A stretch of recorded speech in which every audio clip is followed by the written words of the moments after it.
Okay, good evening and welcome to the Town of New Paltz Planning Board meeting of November 9th, 2015. First up on the agenda for our meeting is the minutes of October 26th. A motion for approval of the minutes?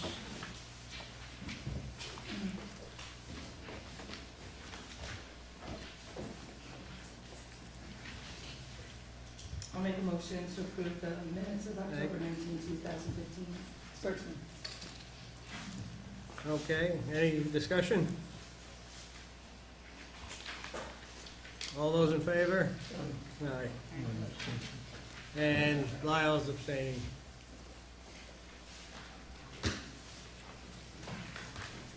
Next up on the agenda is the public hearing. I have a motion to open the public hearing on the Mohawk Preserve site plan and subdivision. I will make a motion to open the public hearing tonight. Thank you, Amy. Is there a second? Second. Thank you. All those in favor? If you want to sign up and speak at the public hearing, if you have not written your name down on the sign-up sheet, please do it this time.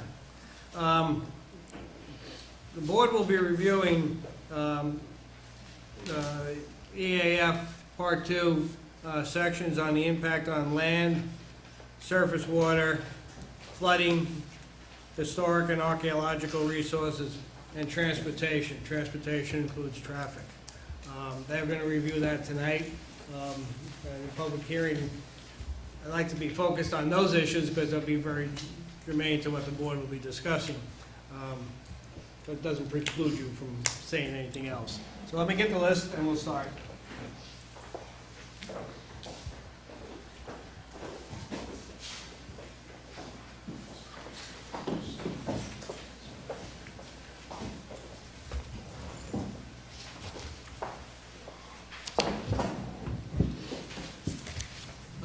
I would ask you to, A, state your name and address, speak slowly. We have someone transcribing the public hearing, and if you get too fast, she'll stop you. Okay. Neil? So, my name's I'd ask you to come up to the podium, that way we can move the camera towards you and you can address both the board and the audience. My name is Neil Rinlaub. I'm a resident of Gardner, and I've been a life member of the Mohawk Preserve for the past 15 years. And I also serve on the Land Stewardship Committee of the Mohawk Preserve. So I have perhaps a certain bias. However, my bias is shaped by being really impressed by the thoroughness of really every undertaking that the preserve has committed itself to, and I, for one, am really struck by how thoroughly the preserve has gone into all the substantial issues that result with that come along with a project of this type. And you know, I think it's a wonderful thing for New Paltz, for the children of New Paltz, and for the people in the surrounding region to get access to such a beautiful area in a way that is planned, controlled, really thought out in terms of its impact on the issues such as traffic, such as groundwater, such as potential archaeological site impacts, and I think it will be just a real asset to this whole region. So Thank you.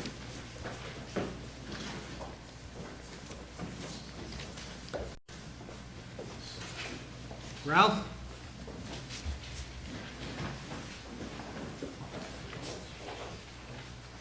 Just, I usually allow about 3 minutes on your discussion, and I'll try to get your attention at that time to have you wrap up. Augusta usually is my timekeeper, so I'm going to try to do it on my own, so. Okay, Rob, go ahead. Try to keep it under 10 minutes. Then, Okay, my name's Ralph Scamenti. I'm from Kerhonkson. Regarding the 19.1 acre subdivision, it's prime viewshed real estate. The purpose, as admitted by OSI in the original application, was for the purpose of building a residential structure. This goes against both organizations' mission statements and the open space plan for the town of New Paltz. We were told then it would be a barn. Either way, if someone else was to do this, these organizations, it would be labeled as a development of open spaces. I don't understand how it's okay if they do it, but a travesty if someone else were to pursue a project like this. It's a double standard. I cannot support the subdivision. I hope the planning board clearly calls it like it is. In regards to the Foothills project, there are a lot of unanswered questions that have not been brought to anyone's attention. I do believe protecting the landscape is without a doubt the #1 priority. Protecting and conserving land and running ecotourism business are very different, and there's a very clear line that should not be crossed. True land conservation requires complete regulation of the protected landscape. That means limiting the number of people that access the land at any one time. I don't see this happening. People take long trips to come up here, they find out the parking lot's full, then they park wherever they feel is convenient. There's no one to enforce any outside parking regulations. Currently, there are only 8 park rangers. That's about 1 park ranger per 1,000 acres. I don't see how this helps with enforcement of the preserve's values. Most people have good intentions when caring for the environment. It does not suffice because there are impacts on the ecosystem that they are completely unaware of. Draft study was completed. I wasn't sure if it was still a draft or if it's finalized. I read it and found the data and analytical procedures to be questionable sometimes. One of the things, for example, during the April 26th to May 2nd timeframe, it rained almost the entire time. Temperatures averaged 52 degrees, wind gusts were about 25 miles an hour that week. It's not a good time to do a traffic study. It's probably the worst time. I think another independent consulting firm to check for accuracy and anomalies should put in some second input. The parking data count on the weekend of October 11th was taken for the Foothills locations only. It was a Columbus Day weekend. Pine Road being the most used, it had 35 cars at 3 p.m. on Sunday. Gatehouse Road and Butterville Road had 13 cars at the most at each location. I don't see how this warrants 123 additional parking spaces in this area. From looking at data, it seems to me Pine Road should be the only proposed parking area, since it's not on Route 299, and it can be accessed from both Mountain Rest Road and Route 299. Furthermore, during the winter, the preserve has plowing duties in several other areas that are being serviced by only 2 people. Coxing Trailhead is another parking area. It's not plowed or in service for sometimes up to 5 months, depending on snow conditions. Over the years, cars just park in the road, and they do that literally in the road, and no one does anything about it. Section 3.2 of the traffic study, titled Trip Generation, is lacking data, specifically why the traffic report did not employ the Traffic Engineer Trip Generation 9th edition to establish trip generation data for this project. Instead, the consultants made up their own parameters and produced data that was far from the norm.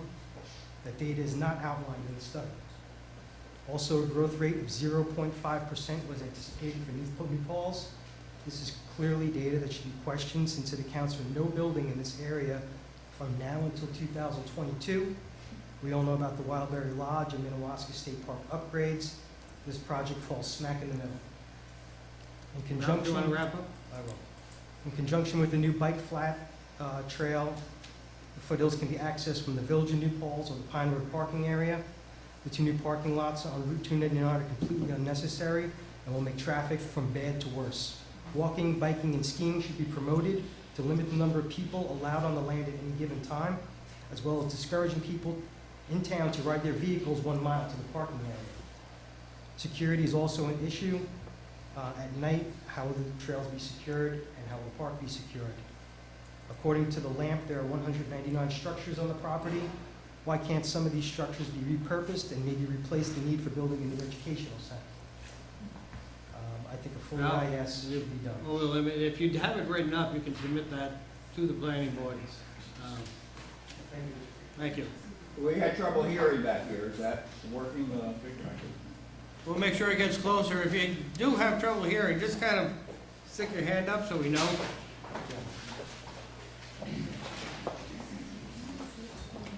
Lou?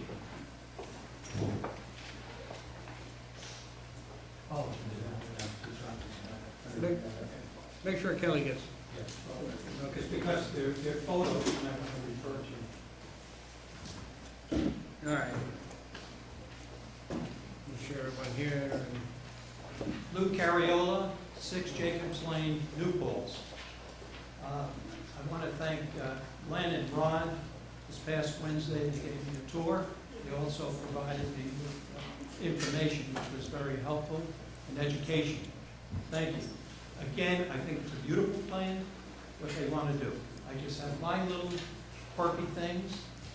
I've already spoken about the 299 entrance and stated that I prefer what I referenced previously, Plan B. What I've done is just presented to the board with regards to surface water. On Jacobs Lane, we'll end up taking the majority, if not all, of the surface water.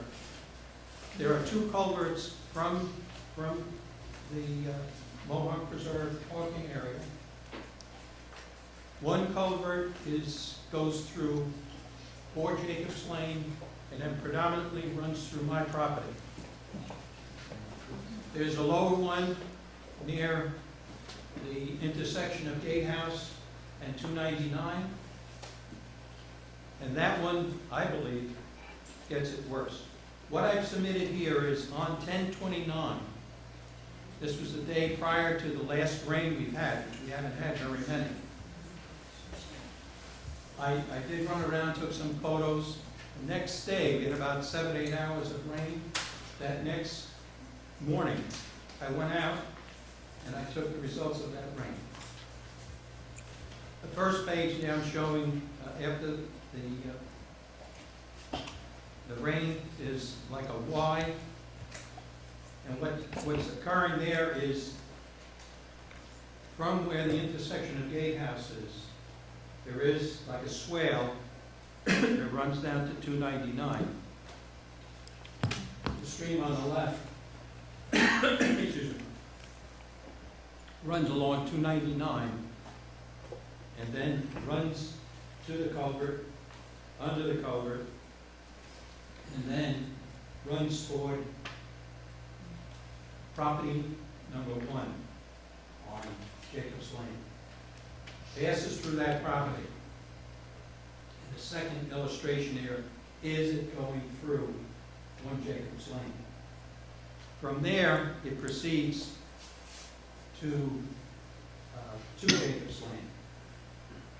But on my second page, I'm just showing on 1028, dry swale from Route 299. And that's going to then, it's dry at this point.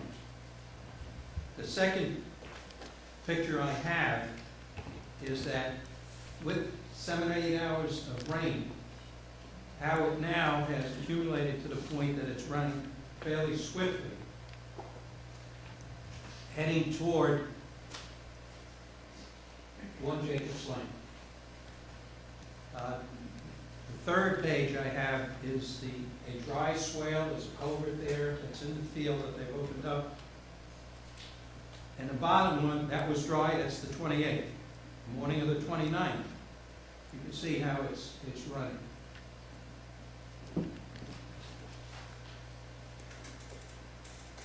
The fourth page is 2 Jacobs Lane. And they seem to get the brunt of it. We've had dry weather prior to the evening of the 28th, 29th. and you can see it's dry. This is the culvert that comes across underneath Jacob's Lane. And the lower photo is 10:29 that morning. And you can see the volume, and it's, I really didn't show the whole thing, but they get an awful lot of water. My concern of the whole, well, the last one really is just my property. Because of the amount of volume of water I get under normal circumstances, matter of fact, I just redid this, spent about $3,000 bringing in rock, soil, gravel, etc. for the swale that runs through my property. Hoping to resolve washouts that I've had.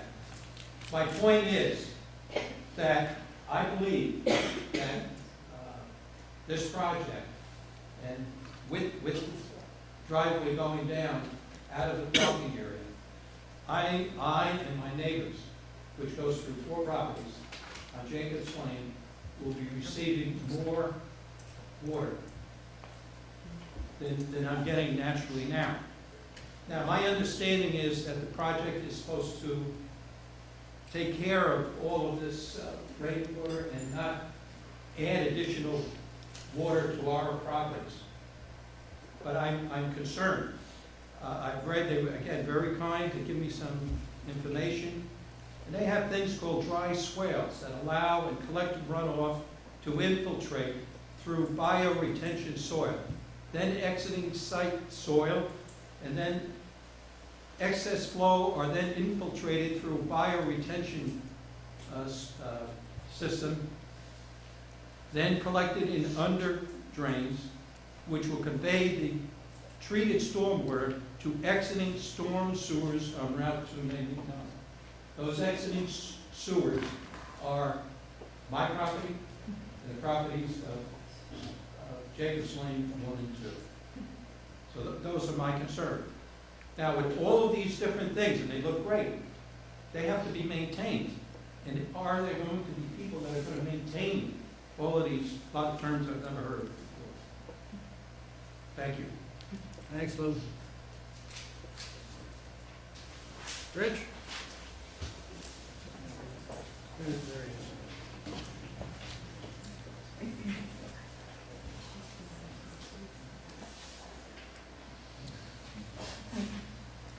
Well, they haven't gotten to it yet, but I thought traffic was going to be a major talking point this evening.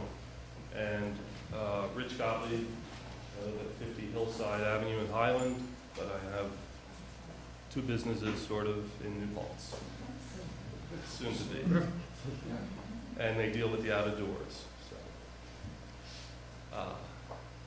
But traffic is not really a bad thing. It's how I make my living, and it's how people get to see beautiful things and experience them. You know, it's like global warming. You know, people aren't really arguing too much against it, and I don't think anyone here would argue that traffic is going to increase in New Paltz, whether the Foothills project happens or whether it doesn't. We're going to have more traffic. We have no way to control who's building in Kerhonkson or Accord or all those other communities that if they build there and these people work in Poughkeepsie or have to get on the thruway or want to take the bus from New Paltz, they're coming, and it's going to increase and increase. We need to not throw the baby out with the bathwater. We need to look at increasing parking by the thruway, having better public transportation so people park there and come and visit and enjoy, and we enjoy using fewer car rides. It can be done, but to sort of say, you know, the way to control traffic is to just stop a project like this. First of all, I don't see how you can parse off this project from other projects, commercial ones, residential ones. I just don't see how you can get any fair statistics, A. And B, why would we take something that we've had for so long and say that we need to lock it up because it might increase traffic. It just doesn't make a lot of sense to me. Thank you. Hey, Rich. David?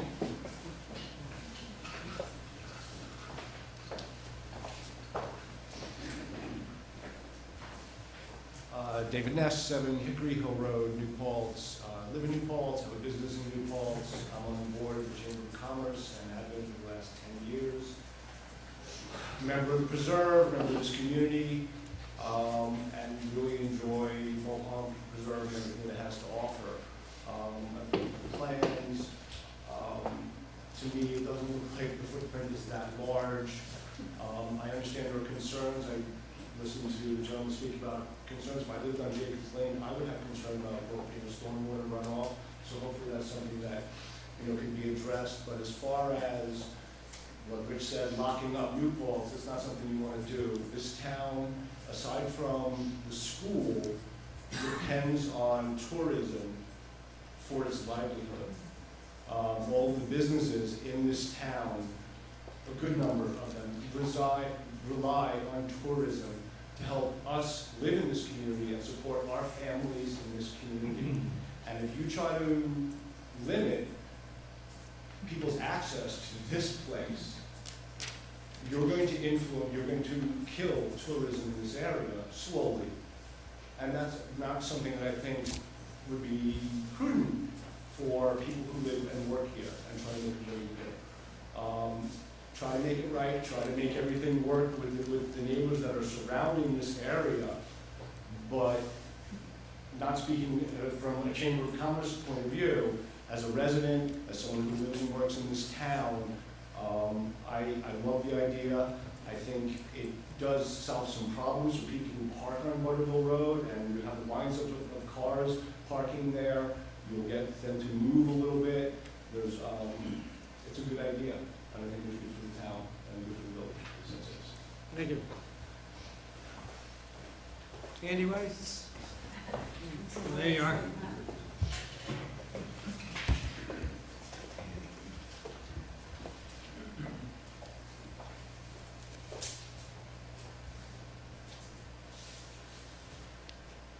Andy Weiss, Paltz. I'm on Brunswick Road, which is a continuation of Libertyville Road. I want to talk about traffic. On March 19th in 2013, I suffered from a seizure. So first the fire chief showed up in Gardner. Did I say Gardner? I live in Gardner. And then the ambulance came, and the ambulance took me to Vassar Brothers Hospital. I regained consciousness when they, at some point at the entrance to the emergency room. So what happened before, other people told me about the ambulance coming and the fire chief coming. And of course they had to drive. And this was a Tuesday about 6:30. What it had been on a Friday when the second homers come, or when the people come down from the ridge on a nice day. What it had been on a weekend or a holiday Monday.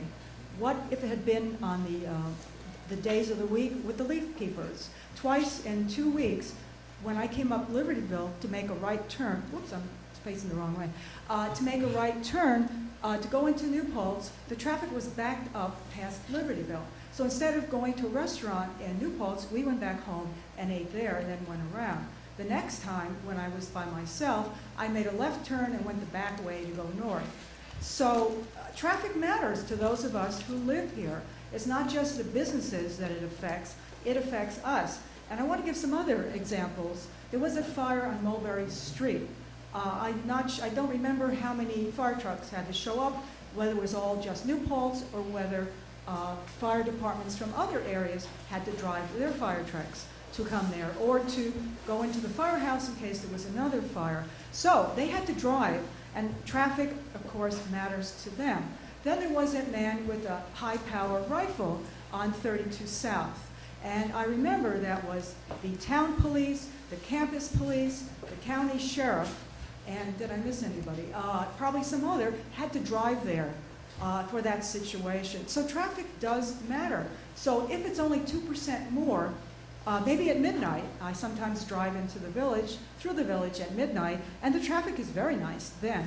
But what's 2% more during lunch hour, when the kids get out of school, when the leaf peepers are around, holiday weekends, regular weekends, holiday Mondays and such. 2% more, if that's what it's going to be, is really a lot. I'm sure we all know how to go around Main Street to some extent, but that doesn't help very much, does it anymore? Because there's a lot of traffic everywhere. So what I want is an environmental impact statement so we can ask the firefighters, the police, and the ambulance people, is there a problem now, and what can we do? And would 90 more spaces, which will empty several times a day, make a difference to you? It certainly will make a difference to those of us who have to get around, won't it? So I think we have passed the limit of traffic.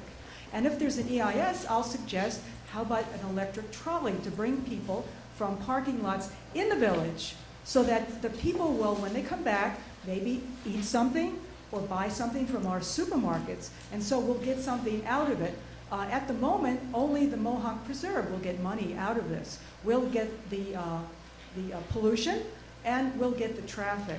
But I'm worried about the medical problems. Those of us who are older never know when we're going to need an ambulance. None of us know when our house catches on fire, maybe from our wood stove, and nobody knows when we'll need the police. Maybe it's the house next door with some students in it, or other people who need help. So we never know when we need emergency vehicles, and traffic makes a difference. If you have a heart attack and the ambulance is a couple minutes late, you might be dead. Or if you have a stroke and the ambulance is late, you might have permanent damage. Let's think very carefully about an increase in traffic and whether we can cope with it. I don't think we can. Over the 12 years that I've lived in Gardner, I've seen the traffic get a lot worse. It used to be lunch when the schools let out, when the people went to school, went to work and came back. That was always a lot of traffic. Now it's hard to make a right turn on Main Street, never mind a left turn, so traffic matters. Okay. Thank you, Ann. Harry?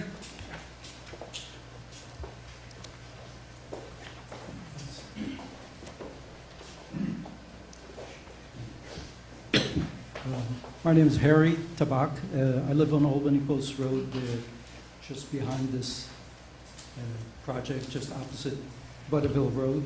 And I see the issue of traffic every day. There are a couple of comments that were trying to minimize the issue. Basically, let's not worry about this.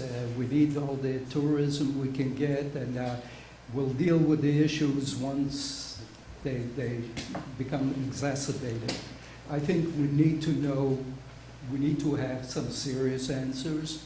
There are wonderful photographs here that show no traffic whatsoever. It looks very bucolic, somewhere out in the woods somewhere.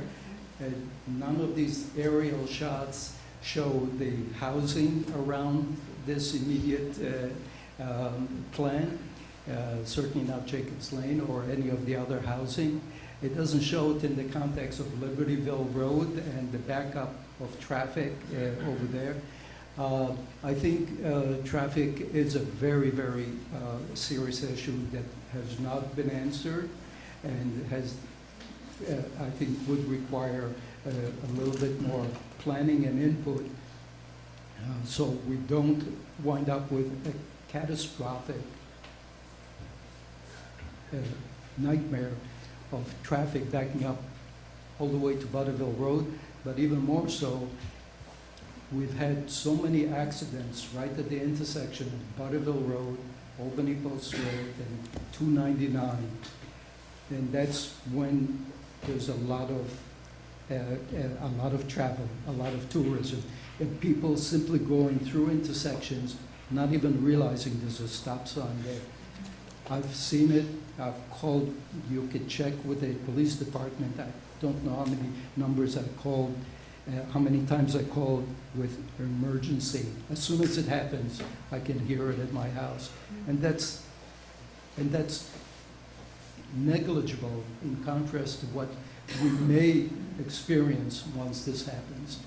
And we shouldn't minimize it, we shouldn't laugh at it, we shouldn't certainly ridicule any other comments that are being made that ask this very, very serious issue, and certainly its effect on the outlying neighborhoods, the immediate neighbors to the property, and those of us who will have to face this on a day-to-day basis.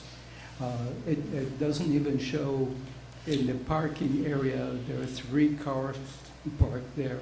The distance from the toll booth or whatever it is where people will be driving into, and when it gets filled up and they possibly back up onto 299, that's a very, very serious concern. I don't think it's been answered.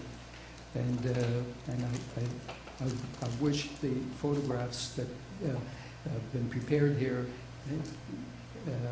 would show a little better presentation. I just want to say that I think an EIS would help us decide on what needs to be done. It's not to cancel the project, it's just to help us deal with the issues before they happen. Okay, Thank you. Larry?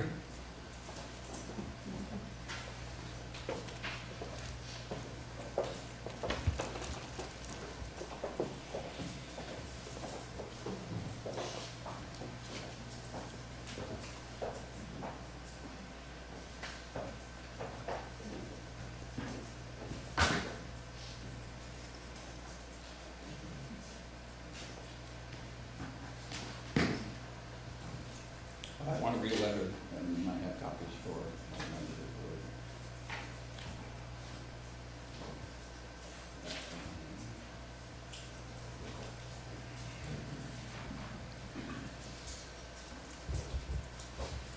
the board. Can I be heard? Am I close enough? You want me up? Okay. There are 7 sentences in this, so we'll be able to get through it. 8, depending on how you count the semicolon. Dear members of the Planning Board, the citizens of the Shwangungs have appeared before the Planning Board since May of 2014, advocating for a full environmental impact statement for the development plans of the Mohawk Foothills, then owned by OSI. Since then, 857 acres have been sold to Mohawk Reserve, and OSI has acquired other property, former Watchtower property, and put forward plans for a river-to-ridge trail.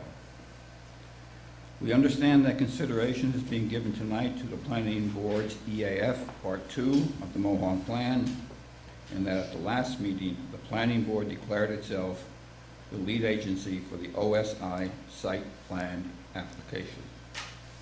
There was also discussion about the order in which these items should be considered, given the interlocking nature of these items.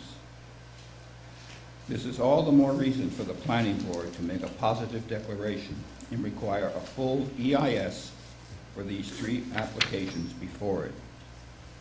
They are interrelated, and to consider them separately without the benefit of a full EIS to assess all of the impacts as required by SECRA is segmentation. The Planning Board has recognized that segmentation is not a lawful approach to planning. Therefore, we simply ask that the Planning Board follow its own dicta and require a full EIS of these 3 matters so as to avoid segmentation and provide for a full and open review. Respectfully submitted, Lawrence Badendike. I've been promoted Chairman, citizens of the Shwangungs. I'd like to just say a few more things, though. Last summer, I was at the Democratic meeting, and the question of civility came up. And people were concerned about discourse in the village, and I think it's something we should be concerned. I'd just like to say about the citizens, we vet everything. We have never, at least, authorized anyone to attack anyone personally. I noticed that the preserve had brought pictures, visuals. Last meeting, we brought some of them prepared at our expense by an architectural firm. Obviously, there's a disagreement. We have a simple way to solve that. You put the both of them up, and in a full EIS, these matters of disagreement will be resolved. And of course, the citizens are not people going out there with axes and demonstrations. We would live with them. This will provide civilized discourse to figure out. I think what will happen, there will be some development, but it'll probably be much better if we go through the whole process. This is what we're arguing for. Procedure, and we hope some increase in civility in carrying this argument out. Thank you. Thank you, Larry. Tom?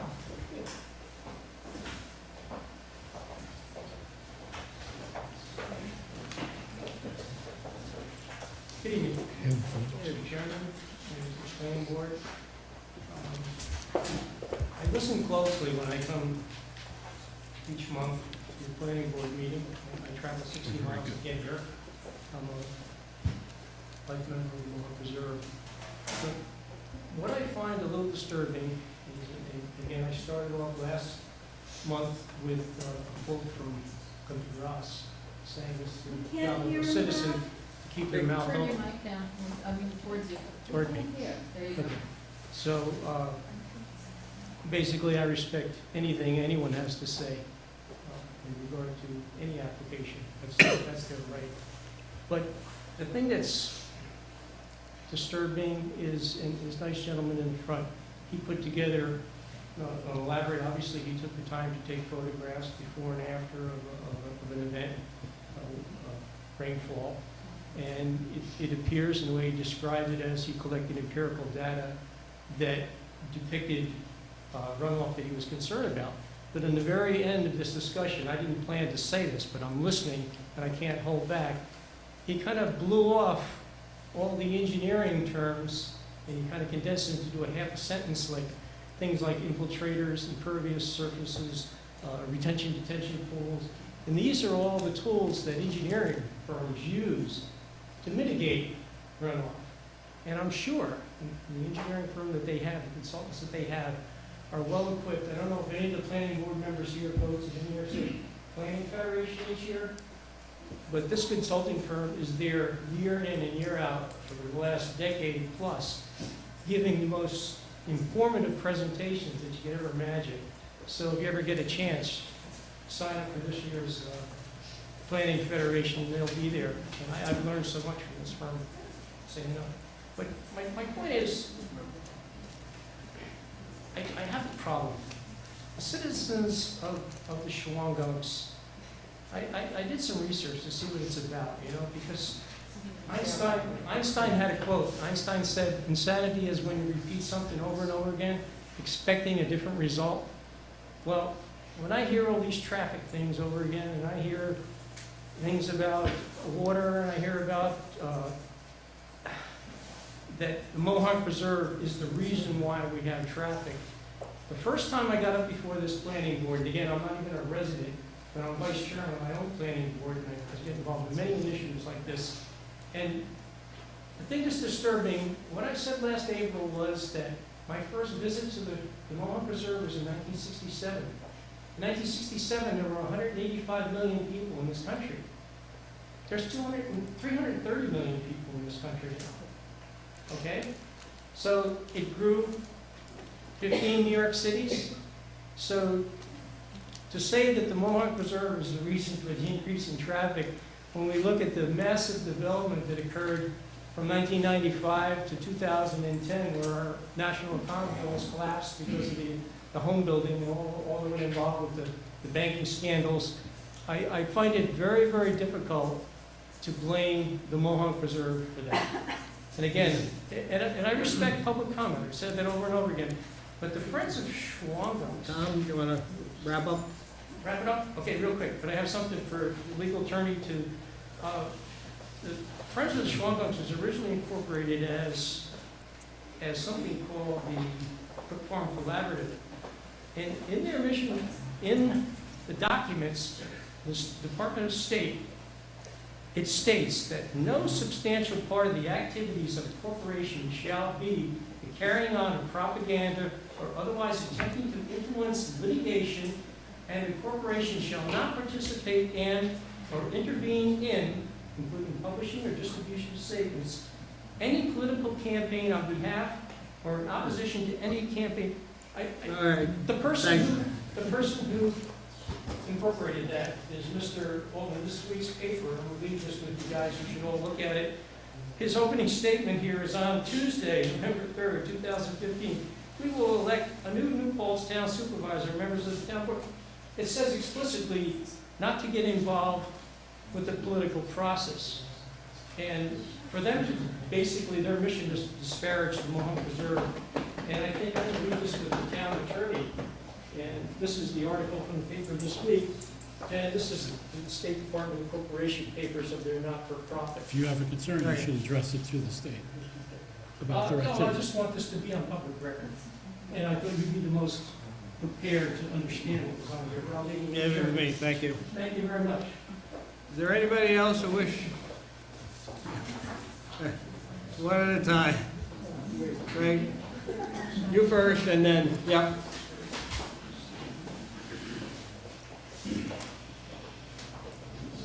My name is Ron Knapp. I live on Lake Avenue in the town of New Paltz and also a Mohawk Preserve board member.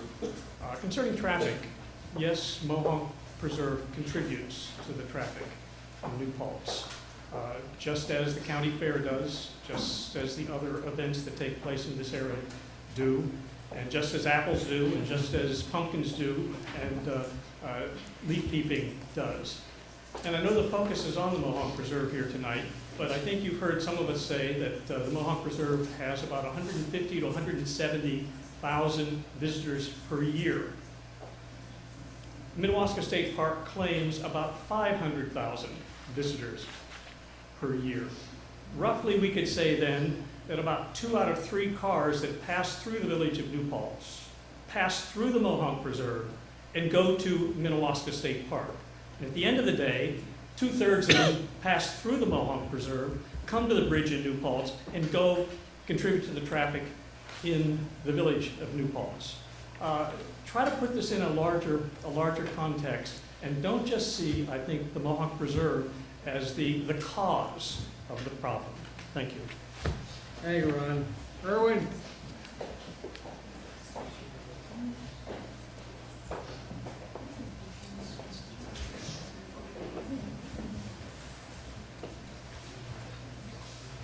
Three minutes, Erwin. Read fast. I'll do what I can. Okay.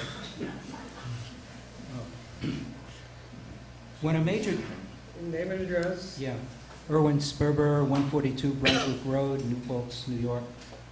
I pay my taxes to Gardner, but the post office says it's in Paltz. Okay. Mr. Calamano and members of the New Paltz Planning Board, when a major development project is proposed, there is nothing new or radical about the presentation of before and after drawings to planning boards, zoning boards, and ordinary citizens. The presentation of such three-dimensional drawings or renditions is how an architect demonstrates to the public the present condition and scope of the terrain and what would be done to the terrain if the development project is launched. Only then can an ordinary citizen or public official realistically grasp the original area of the terrain on which the project would be built and such consequences as new buildings, new parking lots, new walkways, new amenities, new adjacent paths or roads that might be added or widened, and closely related or nearby projects that may be at various stages of completion. The best known precedent, and really the gold standard for the presentation of before and after drawings, is the work of our nation's foremost architect, or at least one of them, Frederick Law Olmsted.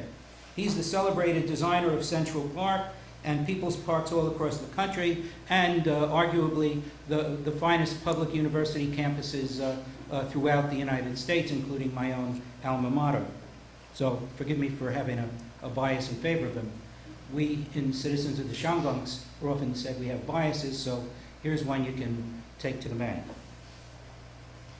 Because Frederick Law Olmsted was devoted to educating the public about what was to be done and how it would be done, he did not need any advice or prodding to make corresponding depictions of the terrain as it originally stands and as it would appear upon completion of the entire project.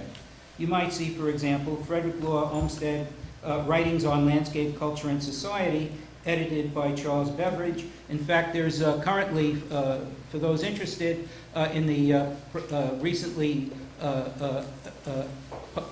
put out New York Review of Books, a very fine review article about Olmsted's distinguished record and his contributions. Even a well-educated layperson does not have the professional training of an architect or the background and experience of a land surveyor. He or she must be able to review such drawings in order to make a realistic evaluation of a proposed project, especially a complex one that is multi-staged, multifaceted, and components at varying stages of completion, i.e. such as the campgrounds that also eluded or evaded any kind of real environmental impact scrutiny or review. It is instructive to note that an organization that insists it is dedicated to environmental education and allocates millions of dollars to prepare extensive and dazzling architectural drawings of what the completed project would look like has seen fit to ignore the gold standard of before and after pictures established by Frederick Olmsted. It is even more instructive to note that the Mohonk Preserve continues to ignore or dismiss out of hand the relevance of the Environmental Conservation Board's report to the New Paltz Planning Board, the ECB's specific concerns over impacts such as increased traffic gridlock, worsening air quality for New Paltz, increased greenhouse gas emissions, disruption to the quality of life for the community, all at high risk or at least likely or reasonably predictable to occur. As a result of this project, these concerns have not been addressed. At the last hearing of the New Paltz Planning Board, a homeowner, for example, living near the proposed project, called attention to still another red flag, and this was also mentioned before by a couple of speakers, the even greater obstruction to traffic that must get up the 299 corridor because of the increased gridlock that would be facing police, firefighters, and ambulances requiring rapid passage over Route 299 on weekends and holidays. If I have another 30 seconds, or am I out of luck? You're out of luck. Well, that's how it goes. Thank you very much for your attention. Anybody else wishing to speak? I can't see that far. Can you?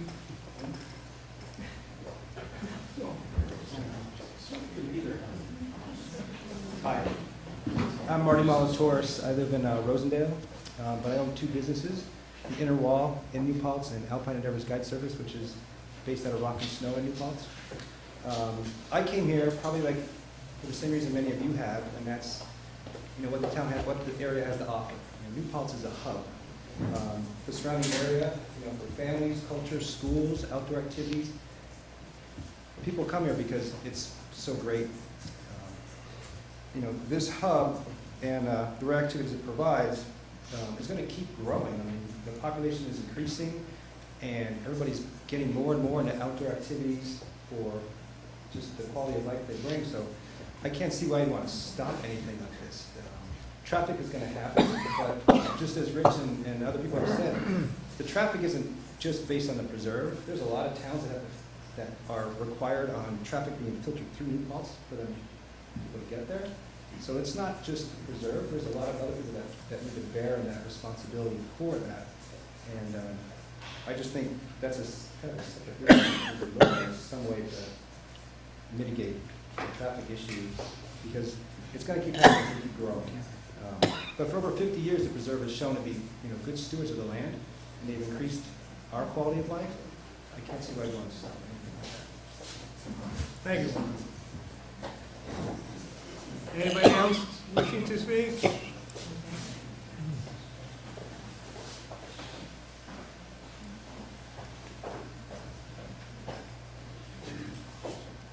Good evening. My name is Karen Pardini. I live in High Falls on Clove Valley Road, 1 mile away from the Coxon Kill entrance and 2 miles from Traps. We all know that the issue standing here is not just only traffic, and we all know that the issue isn't just beautiful photos and what's going on. We all know that there's issues happening at the preserve that require an EIS statement, but also there's other issues about impact on the land that I think are really important. When you don't have enough staff to cover all of the land that you own, and you have thousands of people going over this land, you have to think about what you're going to do in terms of staff and how you're going to protect the land. What I see often is that there's a path that goes down this beautiful stream, and that path just gets eroded and eroded and eroded, and there's no stopping people from going over it. There's no new paths made. So what we have here is the possibility of all this happening again, that we are going to be looking at an eroded environment that does not have enough staff to cover it or enough people to care about what's really happening in the depth of the land that we're talking about here and everywhere else on 8,000 acres. It's a real issue that I think needs to be looked at. I do support an EIS statement. David has a great office for people when they need help as runners and they need to get worked on after things. Rich has a great business, and the Inner Wall is great, and all these businesses that create tourism, that help support it, are wonderful. And, we all utilize them, at least I do because I'm a sports person. But I really see that we need to look at the greater picture and really what's happening here. Things are starting to run out of control here, and there's questions, why is this taking so long? Why isn't there an EIS? Why does, the traffic thing have to keep coming up and going on? I mean, it's sort of great. All the businesses make good living. When the ambulance goes out and picks up all the people falling off the cliff, they do soft billing, they make money, so everybody makes money off of this. But the reality is, what about the land? Is the land really making it? Is the land really surviving? Are we really the last great place on earth? That's what it's touted as, the last great place on earth. Yeah, it is the last great place on earth. So maybe what we need to do is put up a lot of red lights and green lights all over the roads. We need to put up parking places everywhere because it's going to be like the Hamptons. And in lots of magazines, they say it is like the Hamptons here now. So we need to start thinking of it that way. And I would just hope that this board supports looking at it in depth and start doing a job that's a little bit quicker than what's been going on for the last few years. Thank you. Thank you. Anybody else wish to make any statements? Just a question. Yes. I appreciate the openness of these meetings. Does this mean it's open to anyone in New York State to take up the time? I mean, we all appreciate the love we're getting from the other side of the river, Putnam County. But it does take Larry, time. it's Yeah, a okay, public, it's a question. Who can speak at it? Anyone can speak at these it's a meetings? public hearing. There isn't any- Anyone from wherever you are can speak. Okay, well, some of us should volunteer to help the poor people in Putnam. They got problems they can't about things. So when Thank this you, is all Larry. over, they have a shortage of used parking, used car lots. We can help them. I make a motion, we close this segment of the public hearing for tonight. Thank you. Any discussion? Yeah. All those in favor? Aye. Okay. Paperwork together, we'll start, taking a look at the environmental assessment form that we had started last week. And tonight we were looking at sections 1 on land, 3 on surface water, 5 on flooding, 10 on historic and archaeological land, 13 on transportation. So, Bill, I'd like you to... Chairman, would you like us to come up as a project team? No, I'd rather get bus, and what when and if and how we need questions or clarifications of something you've written, we'll ask it that way on it, I think. Gives the board that opportunity. Yes. Oh, no, I screwed up again, excuse me. Public comment period. Anybody wish to make a public comment? Usually I get caught up in the hearing, I forget that. Hearing up. Yes, Lou? If after the presentation, will the public have an opportunity to ask questions? Generally, no. It's not a dialogue, it's a planning board discussion. You have an opportunity to write to the planning board, you have an opportunity to raise questions, either at a public hearing or through the mail. The planning board has to make the decision. And if we get into a dialogue, the planning board won't be able to accomplish what it needs to do.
Okay.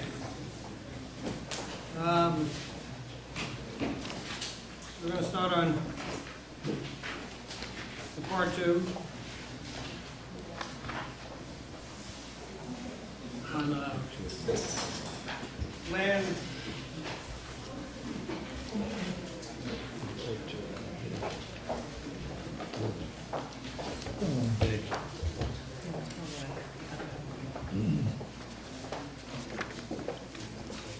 Number 1, impact on land. Proposed project may involve construction on or physical alteration of the land surface of the proposed site. We've been working on a text document to explain the variations on this whole thing. A, proposed action may involve construction on land where the depth of water table is less than 3 feet. All right, just a second. What's going on? We're having a conversation in the hallway and it echoes in here. Okay. Thank you.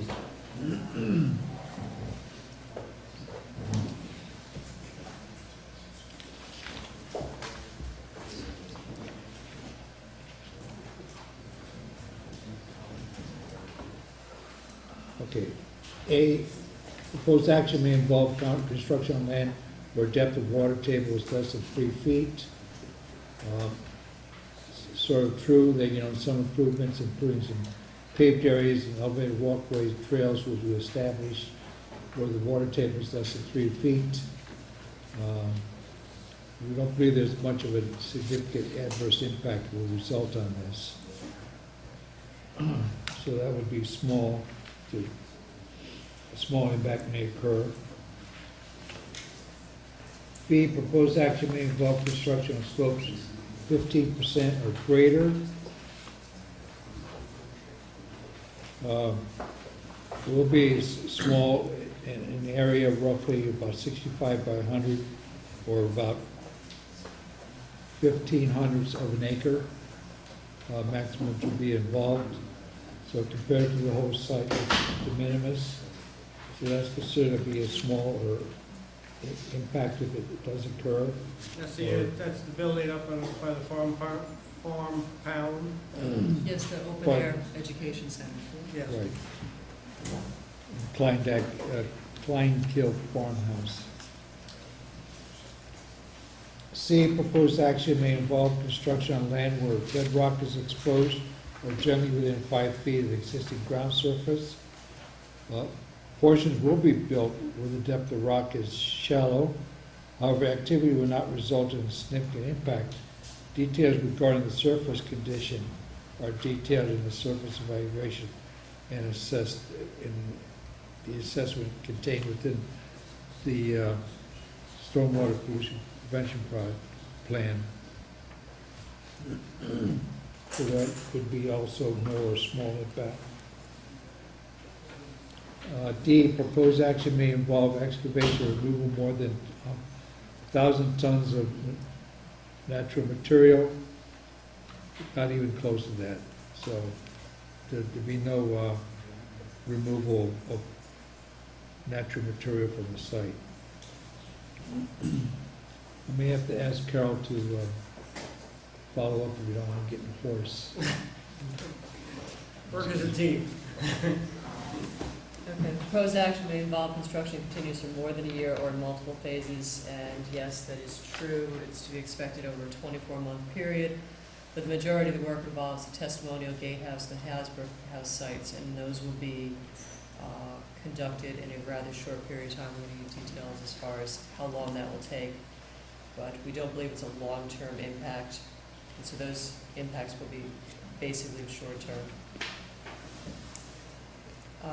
Just one comment on that one. The OSI's proposal for River to Ridge has some requirements that Mohawk will be doing on the Washington Turnpike.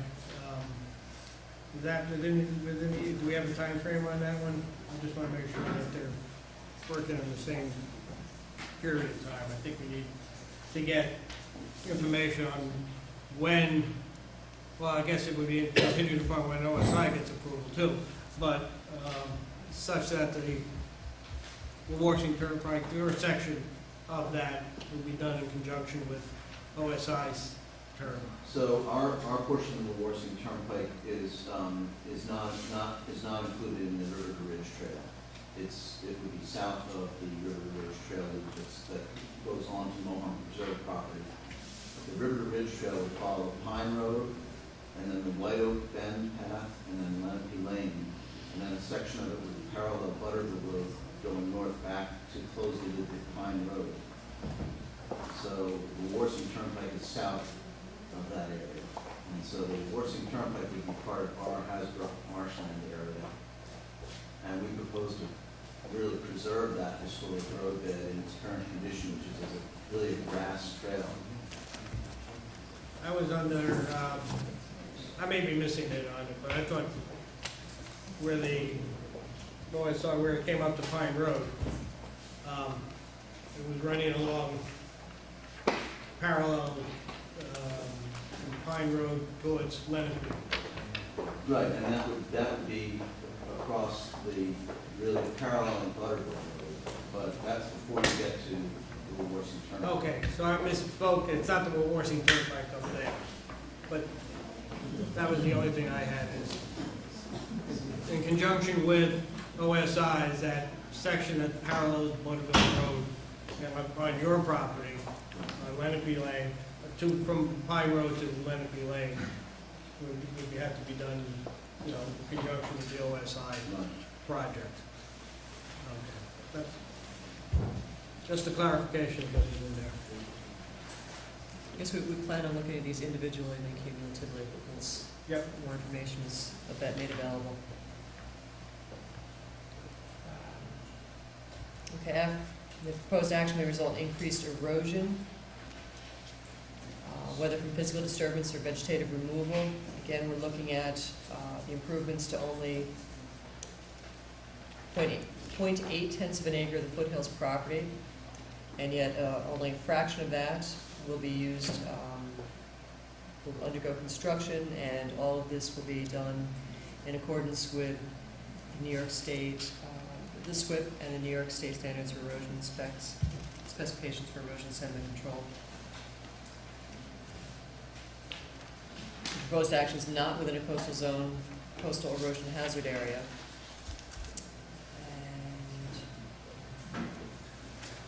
And the other projects to land will include the elevated walkway, and the elevated walkway will have an insignificant impact, and that is discussed later on further in our areas of wetlands. It's going to be helical piles driven into the subsurface, and the walkway will be elevated so as not to provide a minimal amount of disturbance in that area. And then an additional impact is the oak LA, which will be, some of the oak trees will be replaced in that area. Again, that is considered an insignificant impact.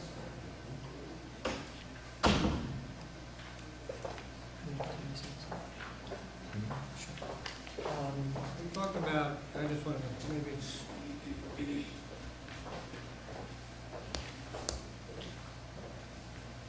oh, wait till, yeah, okay, go ahead. Is this true? We have details on these, and we'll be continuing to detail these reviews. Surface waters will have an impact on wetlands and surface water bodies, we agree. Detailed which water bodies will be impacted, but all the impacts here are considered to be minor. The Humpo Kill, the Klein Kill, and the Mohonk Brook, there's only, of those three, there's only one crossing, I believe. Again, the elevated walkway over the Humpo Marsh.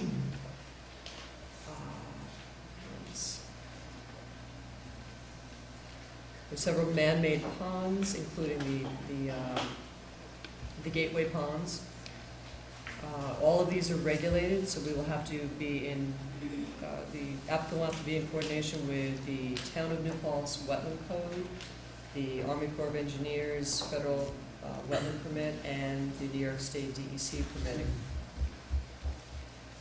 As far as surface waters, there will be no creation or elimination of any surface water bodies. All that will stay the same. There will be no dredging.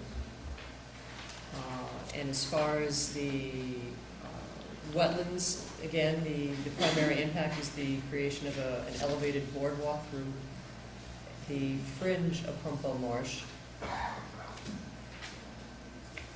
We feel that that can be constructed with a minimal impact, an acceptable amount of impact. And there will also be a elevated walkway and dock to be installed in the farm pond up near Kleinkill. And again, that will be installed in similar fashion with the helical piles. So again, there will only be a temporary and minor turbidity increase. None of these will be considered permanent.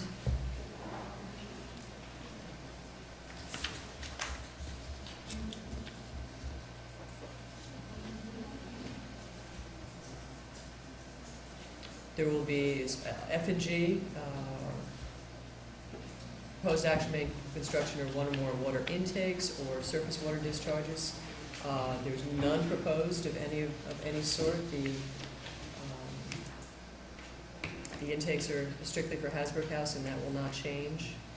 And these, as far as wastewater, they will be self-contained sanitary facilities, pre-manufactured vaulted toilet facilities, and those will be emptied on a regular basis. We do want to ask questions about the generation rates for those, but it will not be any impact to the subsurface or to the groundwater supply. And again, as far as stormwater discharge and siltation and degradation of the receiving bodies, perhaps a small impact, but given that the 1.4 acres of new impervious surfaces and the green management and green infrastructure and best management practices, as well as compliance with Speedy's general permit and New York state laws, we don't feel as though that would be a significant impact as well.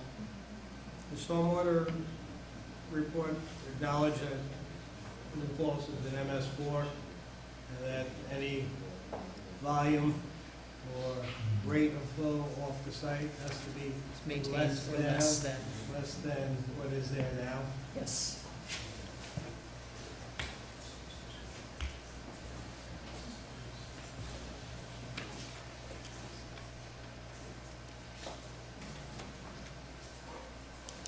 And as far as chemical use, there's be no chemical or other pollutants stored on the site or used on the site. Mohawk is committed to their standard practice is not to use any herbicides, pesticides, or fertilizer. And if that should come up, they'll be used in strict compliance with an integrated pest management plan. But at this time, we don't see that as being an issue.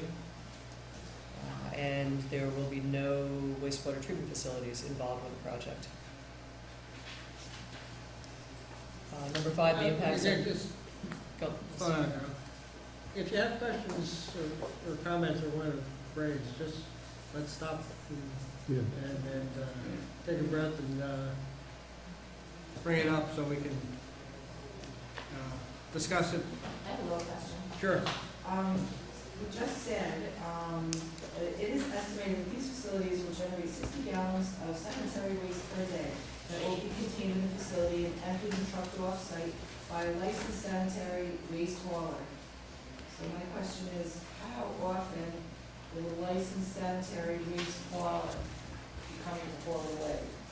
I thought we're talking about every couple of weeks that you have with the present contractor you have now. Right, I can get you an exact answer on that, but I believe it's every couple of weeks that they come.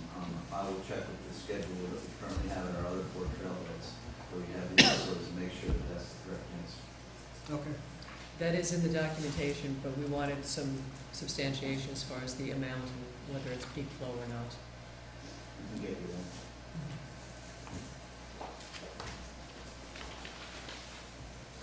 Okay, any other questions or comments on the surface water? There's much going on there. And on the edges, okay. Again, this is just summarizing, and we're still working on these as well. Impact of flooding, the area is not within a designated floodway, a 100-year floodplain, or a 500-year floodplain.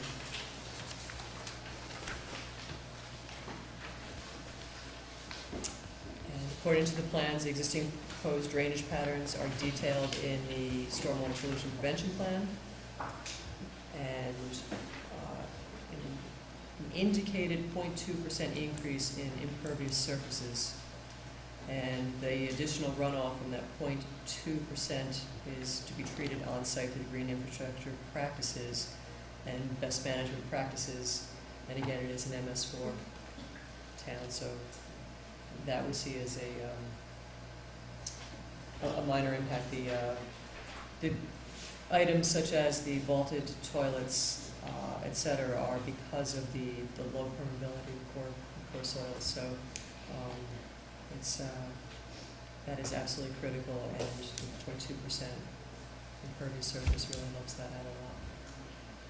And on your drainage, you're also looking at off-site, where items drain off-site, say the 209 corridor, or 299 corridor, excuse me.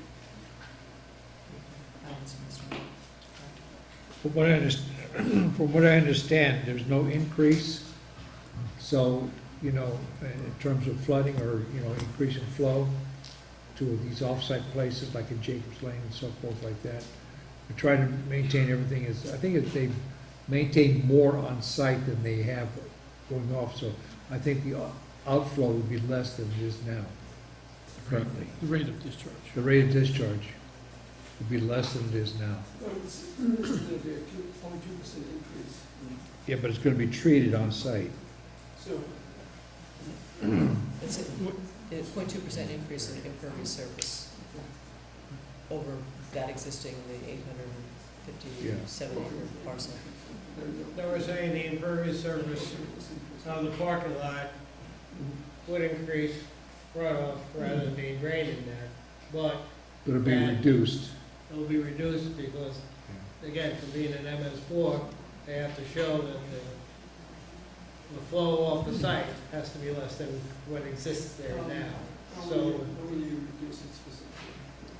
There are a series of rain gardens and impervious surface, impervious pavement, and bioretention basins, a number of small ones throughout this, in the vicinity of each of the impervious surfaces. Now, the gentleman, whose name is showing pictures of the culvert, and it certainly didn't look like it was overwhelmed, it looked like it was doing its job to me. Could you tell by looking at that culvert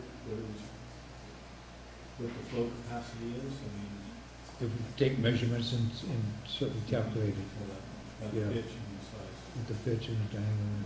I mean, if they put it under the street, I'm just thinking. Under the state highway, yes. If there is a problem downstream, is there the opportunity to increase the amount of retention of the site in the vicinity of the parking area? It's sort of like a two-edged sword because, part of the problem is you got a site that has soils that do not percolate very well. So when we make a rain garden, I mean, we're talking about where you excavate down and you put in like your planting soils and your gravel or your crushed stone in the base. So you try to spread it out into the ground, and create sort of like a percolation area. So if you're going to do that, you're going to increase your rain garden quite substantially. But is it possible if necessary? Yeah, there's all kinds of different patterns that you can go through, solutions. There was a question about maintenance. In the stormwater plan, there should be a permanent maintenance schedule. Oh, yes. That's That's part of the whole thing. And that's adequate to deal with these kind of features. Yes. It's a standard requirements, but The EC is very stringent on that.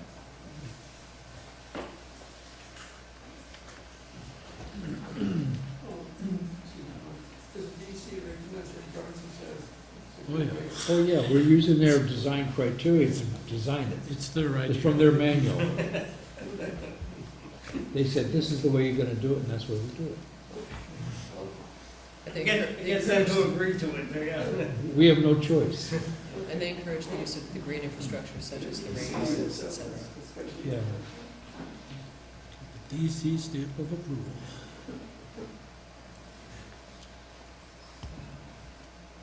I guess we're to historic. That's the only other question I had left on flooding is, I know the walkway out to the blind or to the marsh is on the fringe of the wetland, but would that be considered part of the 100-year floodplain? I doubt it. We'll look into it. Look into it, Is is that that okay? Like, I always thought that was sort of related to beaver activity, like the water level. The beaver activity? Yeah. Yeah. I mean, over the years, I watch it grow and shrink considerably. And I just wonder, is it gonna grow up to the walkway, or is the walkway gonna be high enough? The walkway's up 30 inches, which is as high, I believe, as it can be without having requiring guardrail or handrail. Right. No, I'm just wondering what's the highest the water has ever been?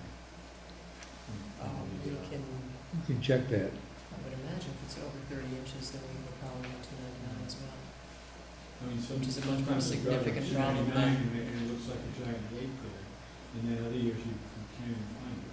Right. Depends if the beavers want to build or not. They don't have to come before the planning board. They don't have to. That's why they say, Okay. Okay, historic archaeological resources, there has been two phase ones, 1A and a phase 1B study performed on site.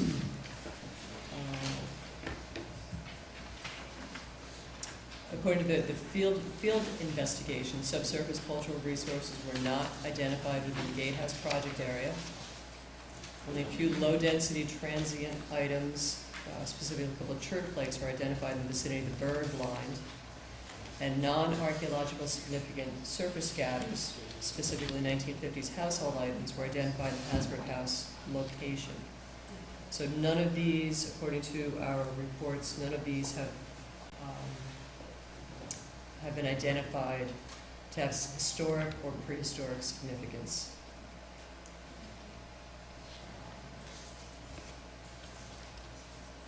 We did get a report from Shippo.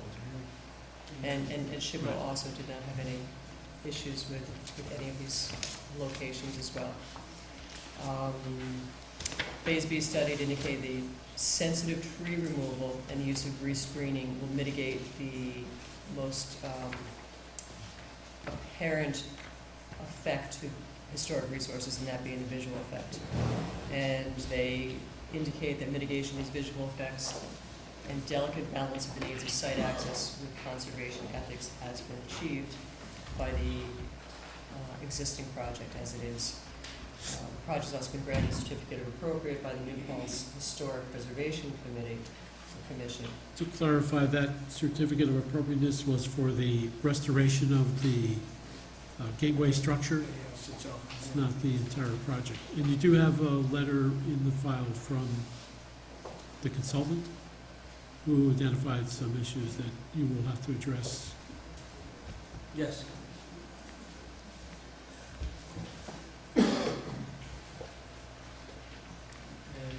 Harold, Bill, if you don't have that. We do not have that. Okay, we'll get it to you. Okay, thank you.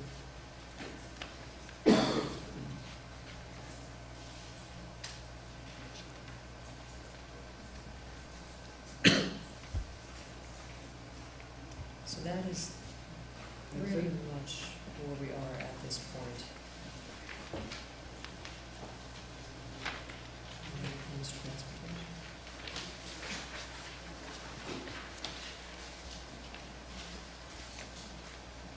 All right, traffic is number 13. Lucky number. There's 6 questions here. The first one is a projected traffic increase may exceed capacity of the existing roadway network.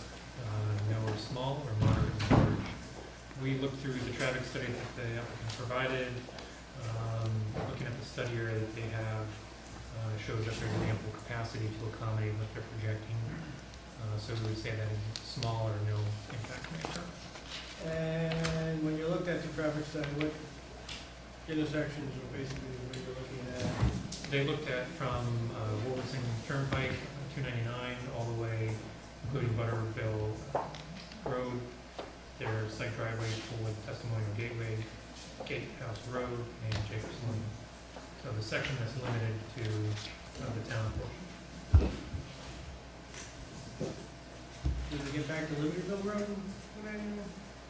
No.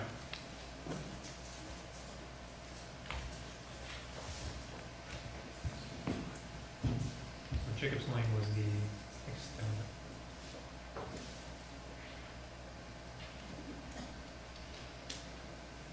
The second question is, the proposed action may result in the construction of a paved parking area for 500 or more vehicles. I believe the site plan calls for somewhere around 102 or 3 or in that. 13. Total of both sites, I believe.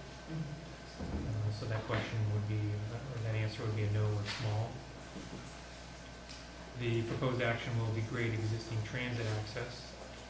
I don't believe there's any current transit available in that area, nor would it degrade any of that, so that would be a no or small. The proposed action will degrade existing pedestrian or bicycle accommodations. I think that's a no or a small, given that they're constructing those types of facilities. The proposed action may alter the present pattern of movement of people and goods. And I believe that response is no or small.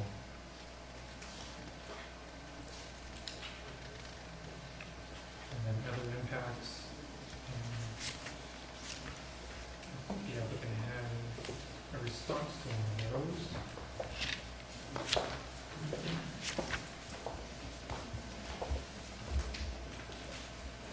You need it? got it here somewhere.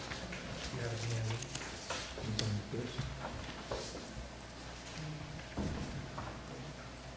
Yeah, they described some seasonal traffic congestion problems in the foothills area. The provision of the parking at the Testimonial Gateway at the Humpa Marsh trailhead is expected to eliminate most of the illegal parking on the street in those areas. So currently, one of the other impacts is the on-street parking that's happening around these facilities. So this project will look to address that by providing on-street parking. Yeah, with the off-street parking, illegal parking remedies so it cannot continue. I don't think they have any proposals to change the roadway. They did talk about putting up a farm-style fence along Knapp Road to Gatehouse Road to kind of address some of that parking over there.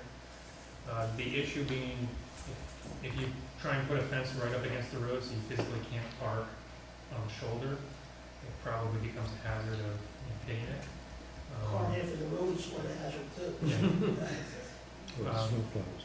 Yeah. The snow you probably push a lot of it through, but you may wind up damaging the actual fence. So theoretically, the 113 space parking lot with the illegal parking could go to 130, 135. Say that again. They're proposing a 113 spot parking. Somebody earlier said there was 13 cars illegally parked in Butterville, 8 or 10 cars parked on Gatehouse. That's still going to continue because there's no mitigation for that. So theoretically, the size of the parking lots will increase by the number of vehicles. If those cars were to use the parking lots, then it would be addressed, unless other users found that it was more convenient to park on those on-street parking facilities rather than in the parking lot.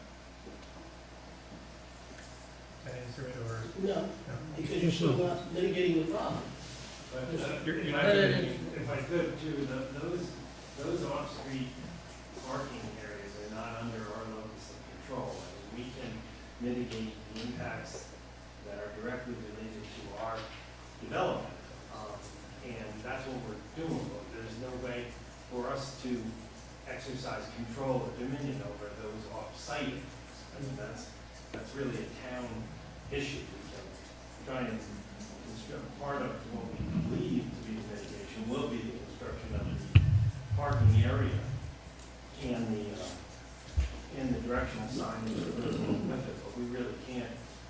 They're not under our locus of control. They're public areas.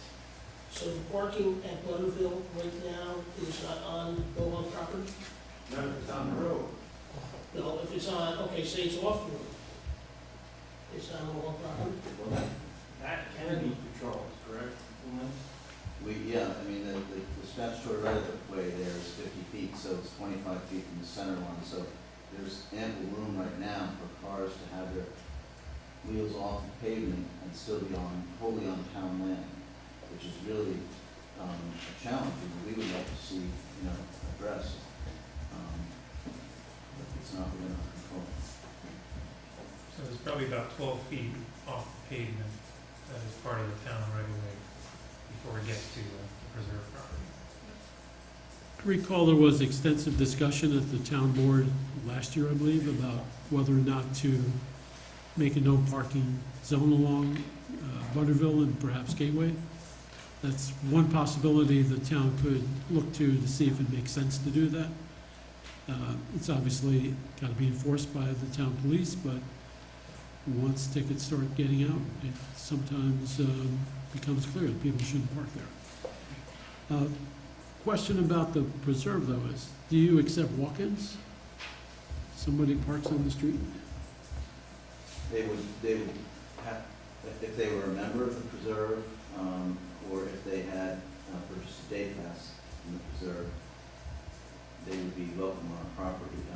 We would have to assume they found safe and legal parking somewhere off-site. Maybe they may be a neighbor walking from their house, for example. We, discourage the roadside parking, and we hope that these lots will be a solution where people will want to voluntarily park in a safe off-road lot.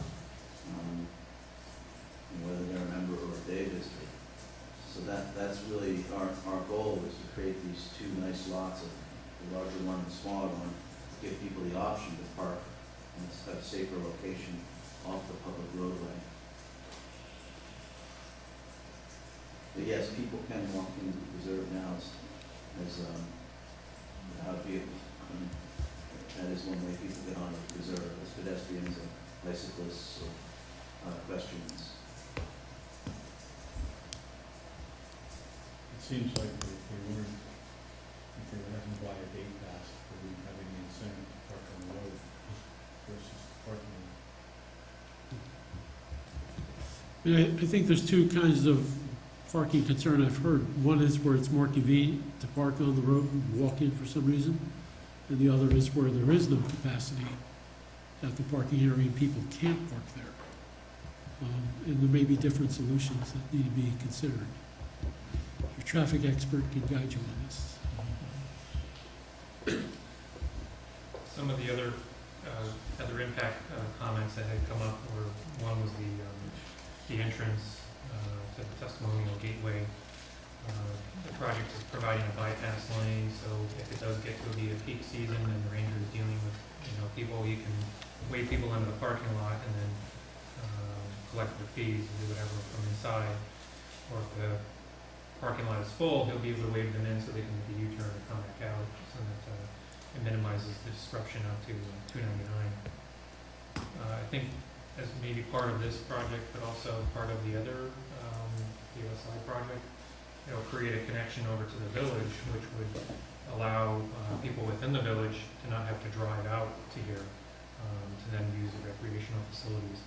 So have a connection from, say, the Walker River Bridge through what I believe is the OSI project, eventually out to the Mohonk property, and then be able to connect to those services. I think it's about a 2-mile connection from the bridge all the way out to the Hasbrook House area. So depending on where they're coming from the village, you may not have somebody on the east end of the village walking all the way down to the bridge and the river and then crossing and then going another 2 miles in one direction and then 2 miles back. So it may only serve those people who are living on the west end of the village as a practical kind of service. You put them on a bike and then their range is extended. You might have a greater use from there. Can you address the question we heard before about the methodology and whether it was? I couldn't speak to what the weather was that day. I can look back historically and see what it was. But the methodology in general is to look at, somebody had talked about the before and after cases, and it's very similar for traffic analysis. You're looking at the conditions before the project, what traffic is out there, what it's doing. You're projecting out what it will be in the future, and then what it will be with the proposed project. There was a mention of, growth rates and whatnot, and the applicant and consultant did the counting on the growth rates. It wasn't something that they just picked. And they had the go-to source for looking at how much traffic a particular project will generate is the IT trip generation. However, they had noted in the study that that's not applicable here because AT doesn't necessarily have trip generation for this type of use. If you look up something like a restaurant or a retail plaza, they have sources for that information. So they had looked at the projections for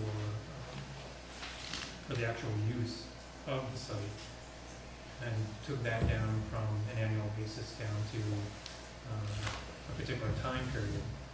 The traffic analysis themselves doesn't necessarily look at how many cars are generated in a whole year or even a whole month. It really boils it down into a particular hour, peak 15 minutes, because that's how the methodologies are used to analyze how much capacity an intersection would have. For example, if you go out and drive Main Street at midnight, you probably won't have much trouble driving through there. Now that road has a certain amount of... We've got testimonial proof of that. That road has a certain amount of capacity, and It's partially based on, the size of the road and the traffic control and those kind of things, but it's also based on the number of cars that are going in, conflicting with it. So, that capacity changes throughout the day, and you could, again, look at something at midnight, and it may be very different than when you look at something at, 2 o'clock in the afternoon on a busy weekend. So it does vary quite a bit. So looking at that information, you then can project out what the project will do after it's completed, and then do the before and after comparison of the impacts. So basically, the study is done basically on the 113 parking spots? Is that it? Or what could happen on a beautiful October weekend where you have 500 leaf peepers decide to come up and park in 94 spots? That has to be looked at, because yes, we're looking at 94 spots, but at the traffic flow itself on a holiday weekend, there's 94 cars from the bridge up to Walk Hill View Farms. Yeah, and it again, it'll vary depending on the weekend that they put it. You can have an average weekend, you can have a peak weekend, you can have a weekend, in the middle of February when it's, minus 10, you're not gonna have that one before. So it does vary depending on, the season and the time period. This study though does have a build factor built in. If you got, let the engineers explain it better than I will about that. But I'm just glad that Dan Rourke, our traffic engineer, is here. If you'd like us to comment on what the dates of the study were, that was brought up in hearing testimony, and we can answer that question. And I believe we can answer the other commission's question too. In terms of the camps, that's what. Just say it out loud from there. Okay. Yes, so the weather conditions, we recorded traffic for a full week. So some of the weather over that period that was presented was rainy conditions, not ideal. But it was over a week, so it all, factors and averages itself out. What were some of the other questions? What week was it? We reported traffic data in fall of 13 and spring of 14. And some of the data we used was also collected by Ulster County. They shared the data with us to utilize. So it wasn't necessarily collected by us. We collected intersection data ourselves. There's a couple of dates in the traffic study. One of them is April 26th of 2014, Saturday, and then October 18th of 2014. So spring and fall. They were both Saturday.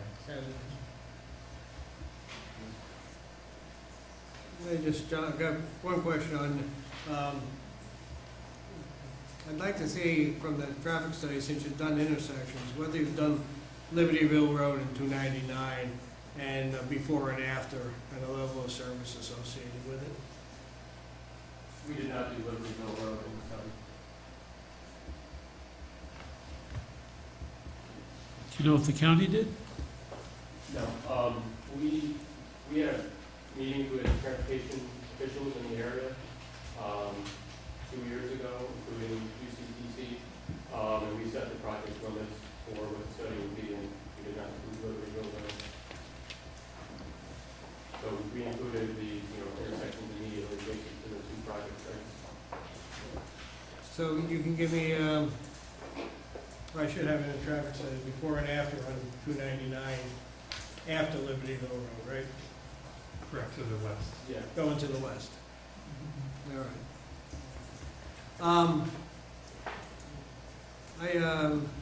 One of the things that I think we talked about in general, and I talked about a little further with the highway superintendent of squaring off the Gatehouse Road intersection with Route 299. He says it's a feasible thing to do and can do it. I thought of a couple of areas that it would help. One, if you're driving west on 299 and going into Gatehouse. Rather than the angle that you drive in now on it, you would have to make a right turn to get onto Gatehouse Road, thus slowing down some of the traffic issues from that. The second thing is getting out of Gatehouse Road, coming up to a T intersection on 299 would give you visibility to the right and to the left, which I don't think is existing now on that. I'm looking at Tom as an expert in the area. And I just wanted to put that idea in place, and you know, with this, while we got this project going, to propose to the town, he has it on his list, but this might be a reason to move it up. I think it makes that intersection at Gatehouse safer there. If we can't get the state to slow down the speed limit on the road, it would help to slow it down somewhat. By just making it, people making a right turn on it. Board feeling on it? Who owns the property? Town. Owns Town the whole- can square it off. I think it's a really good idea. So what about the speed limit? Have we written to the state? Does the state know we want the speed limit changed? We could propose that, I see again, it's yes. proposed to the town. to change it. The town board would have to write to the state. Has that gotten anywhere? Because it does say I don't think it's gotten out of the town yet. Question, on the removal of the vegetation that improves site distance, who's gonna maintain that? Right now, the highway department, town highway department did it. It, Yes. who's gonna maintain it? I think, I was talking to Chris, he was maintaining it. It's not on, it's not a town road, it's a county road. It is a, no, in the development, it said that that would be maintained, the right of way, the clearing of the right of way, but it didn't specify who in that condition. And, so the town's taken it on because the county wasn't, obviously. And so they'll maintain it in a timely fashion? Yes. Every other year or every third year?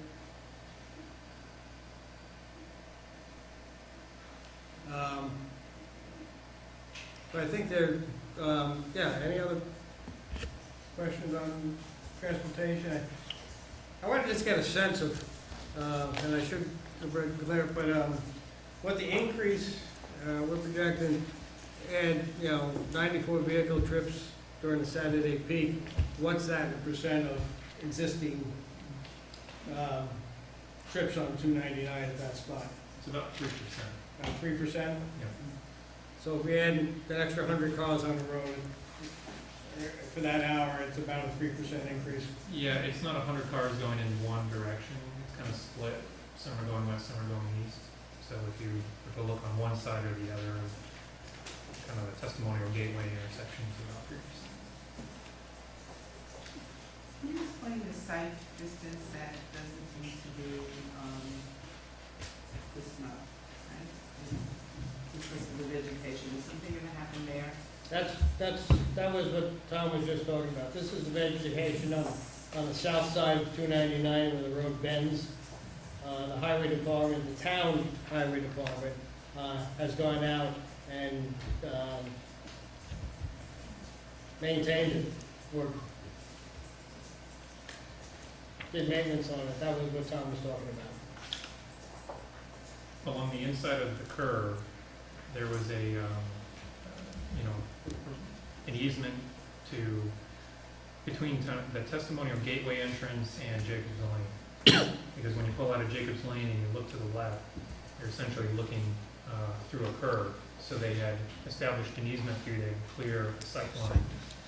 And however many years ago that was established, it was probably clear then, but nothing's happened with it since, and the woods there have grown out to the point where it started affecting that again. The proposed driveway is at the other end of that clearing. So what benefits Jacobs Lane for them to pull out would also benefit Testimonial Gateway for them to pull out and look in that direction. So there might be an opportunity for a little mitigation contribution. Possibly, I think it's been done, at least. I haven't been able to go out there and look at it, but I'm understanding that it's been cleared already. But the applicant has an interest in that site distance as well as the Yeah, town. there's a benefit to having maintained it. Could I just ask you to look at discuss the issue that was addressed during the public comment period about the accident potential at Butterville 299? Do you see any dramatic potential for an increase? There's an inherent increase if you're adding traffic to the intersection. With where the Hasbrook House exits, it avoids having traffic come out to Butterville Road and come down to that intersection. So essentially, it's not adding to that current demand of traffic coming out to that stop sign and looking in each direction. Similarly, that intersection of Hasbrook has a site distance limitation as well that the applicant has control within their property to clear and provide enough site distance over on that side. If you weren't able to do that, then that would contribute to a situation where you're requiring the driver to guess as to whether it's safe enough to pull out or not because they can't see far. An explanation said, included an accident analysis which found that accident rates in the projected area were higher than statewide averages. However, the predominant crash types were not attributed to roadway or intersection geometry. Yeah, looking down through, there were 28 total accidents within the 299 segment, the project limits. 15 of the accidents were animal related, so presumably a deer or somebody, animal crossed the road and didn't make it. 4 were due to weather conditions, either poor pavement or slippery roads, etc. 3 were driver inattentiveness. And then 3 were alcohol related, and 3 were speed related. So half of those were animal related? Yeah, 54%. So it goes to your point about where the animal's going to go, or should reduce the accidents. But is that a typical or atypical number of animal accidents as a ratio? I couldn't tell you because it depends on the area. You could have some areas that are lower speed where you can see the deer crossing the road much more effectively and stop in time. There are other areas where it's higher speed, and particularly at night, the higher the speed, the harder it is to drive within your headlights distance. So during the day, you might be able to see a deer much easier. At night, it's going to be that much harder. So that the speed limit would be more apt to. Accidents seasonal. It didn't say. It didn't call that out specifically. It doesn't call it out specifically, but you could go through and look at the actual accidents and say, of these animal, what time of the year does it have to be? Those accidents which you quoted, did that include the Butterville intersection? I believe it did. And what time frame? From February 2008 to February 2013.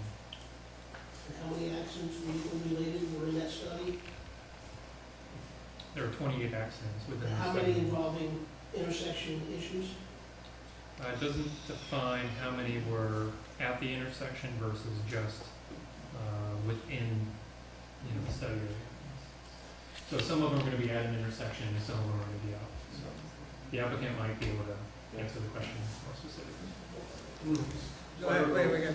The Butterville Road intersection was not included in the accident analysis. The accident analysis was added on due to the earlier public meeting that we had and concerns over the Gatehouse Road intersection, how it would interact with the site driveways. The Gatehouse Road was the intersection that was studied in the 299 corridor. So what you're telling me right now, as we've talked, we've not done Butterville and we've not done Libertyville. We've just done the one intersection. Accident analysis for Butterville Road was not. And Libertyville Road? They didn't accident wasn't done, So- and the intersection. So basically, the accident study included one intersection, Yeah, and the segment of 299. and half the, it goes, project area goes from past that Butterville intersection through, and I don't understand why Butterville wasn't done. Yeah, I think what we have is a question of, we have the traffic and accident analysis for Gatehouse. We really look to get the traffic analysis for Butterville, for it, and for, might as well for Libertyville, the two intersections. Mike, are you gonna ask for the Libertyville to be included in the traffic study? I'm gonna have to backtrack and see if we can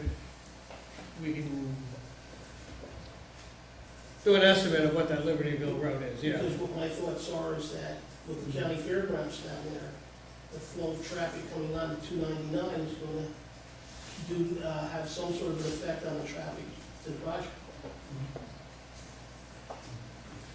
There is a diagram in the appendix that would have show the accident area and kind of the blips of where they. It was 2008 to 2015. Correct.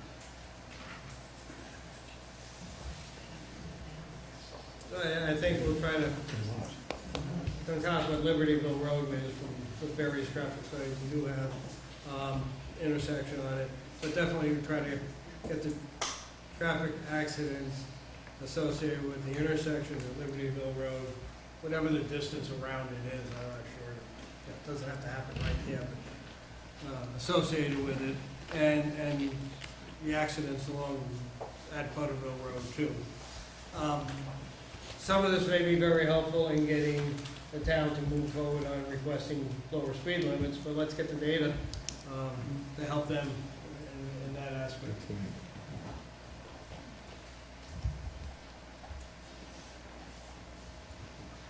Michael, what's the distance, or is there a distance that you want from each intersection, from east and west on the road? I mean, is there a way, can we tell from that, from the appendix, how far it is, or is there a? No, the appendix just covers that particular area, and it might be 500 feet in each direction, from Gatehouse. But the same amount of accidents. I mean, it's a single request to DOT to say, I want from Libertyville Road all the way down to, the other end of the study lines. So I think it'd be up to the board to decide what that critical area is. If we're gonna take a look, if we have the traffic consultant take a look at a particular intersection, how wide an area do we want? It might be worthwhile going from the bridge because it'll take into account the OSI property as well.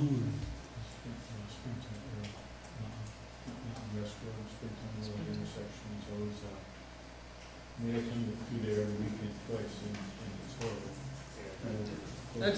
Let's go from the bridge through the intersections. It's one request all the way out to Butterville. Should it go down to Hasbrook? Yeah, why not? Go back to the Hasbrook House. I'm not sure if it's a street there or it's Intersection. And I'd like to see dates associated with the accidents. All the accident stuff is in the appendix, and it's all the dates, everything, they're all the accident reports from DMV are included. that you did for Gatehouse. You're around the intersection of Gatehouse. Yeah. We're expanding that and looking for the same type of information. Okay? I think this issue has come up, but do the DMV statistics include town police reports? Yeah, The MV 104 is what Okay, The thank you. police departments will, if they respond to an accident, they'll take a report. If state police take a report, on that same road, they all eventually get filtered into the DMV or to the DOT accident database. So that source would have anything that came in from either agency. you're gonna have no distance along here or parking later. You're gonna have accidents that occur at an intersection or within proximity to an intersection. Then you're gonna have accidents that occur, I would imagine, if somebody hits a deer along a stretch of the highway. So that's what I was kind of getting at, and how close of the intersection. You know, again, we're just trying to get an accident along the whole stretch. Two reasons. One, for this study itself, so we understand road structure on it. Two, for prep for the town to request a lower speed limit by pointing that out. So if it hits a deer running across on the other side of Wilco Farms, it's either for that we would have to get sooner or later on it. Note that it's a deer and not two cars. Yeah, but again, when you're asking for it, just get the whole summary and we'll rifle through it. And We can let the applicant rifle through some of it too. oh, I'm sure. I'm sure he will rifle through it and categorize it. We'll just read the summary on it. Yeah, they could summarize the accidents that occur at particular intersections and also accidents that occur between intersections, and that'll help answer the question. Okay. Question. Sure. A little question about the transit facilities. So you have a place for school buses to drop off and leave and then come back, is that right? Or a school bus could stay and wait for the students. That often happens where the bus driver will literally wait for the students for 2 And they're 3 gonna park hours. in that same lot? Right. So in that, so a public or not public or private bus, for example, that came up from New York City, you would have plans to accommodate that if you knew in advance that there's a bus coming? We don't take advanced reservations for, tour buses, but sometimes, especially during the fall weeks, they come in and, we don't, book them in advance, and it's not part of how we operate, but, if there was space available, we would try to accommodate. So it's Basically, in the gatehouse parking lot, you have really just 3 spots designated for buses or horse trailers, or wherever we food that. And at the Hasbrook House, you have 1 spot. So if there are 4 school buses, going to be an empty parking lot because he doesn't have accommodations for that. On the school buses, are you gonna have an idling regulation where they can only idle for 5 minutes? And we have to shut down? I would think they generally turn off their engines when they're waiting on our property, but.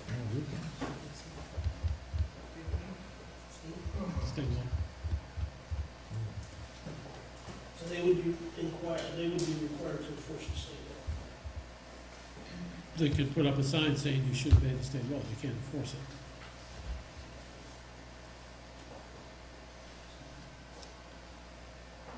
Has there been any communication with any company to bring people and wait at the parking ride, or bring people from the parking ride rather than having cars going through town? We've had discussions with the college and with UCAT about the possibility of adding a shuttle bus or a bridge bus loop. Right now, there's a village loop that's paid for partly by the students, and that is also partially subsidized by federal and state funding to UCAT, and that's a driver, a bus, and it also pays for the dispatcher, a portion of the dispatcher's time at the county. We've had encouraging discussions with the county about, the possibility of students subsidizing a route all the way out to the ridge and back. It's tremendously expensive, and I think they said it's $1,600 per round trip. And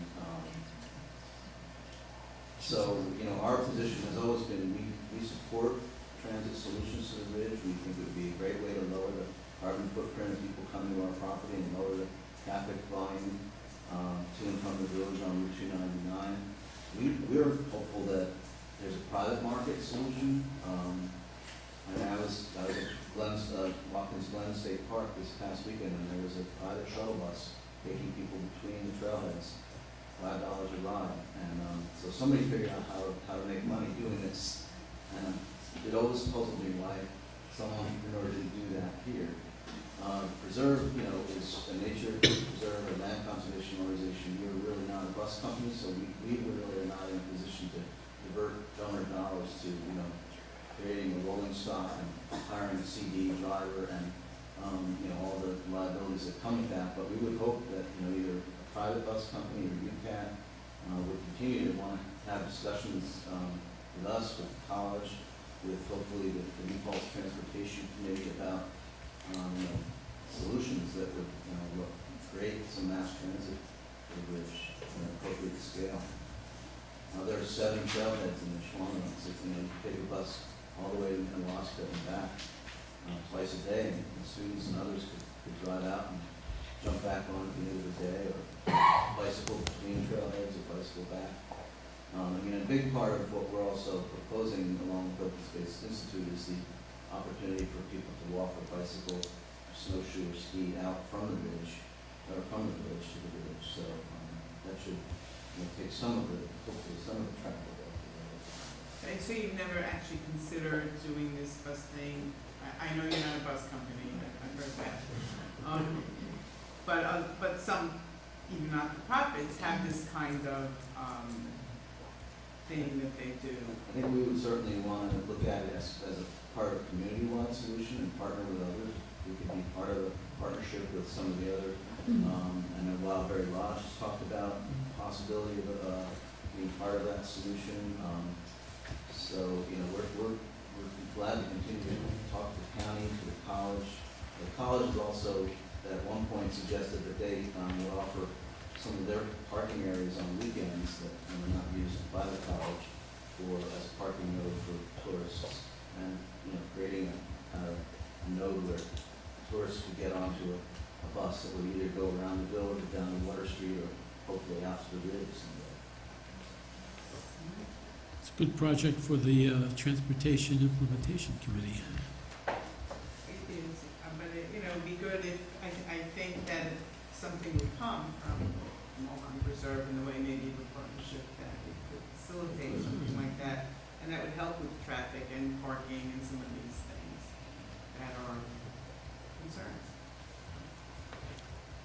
Maybe some tourism grants to help out too. Okay. Any other questions on traffic? I think we have some, as I recall, data requests and some information that we still need from you on that.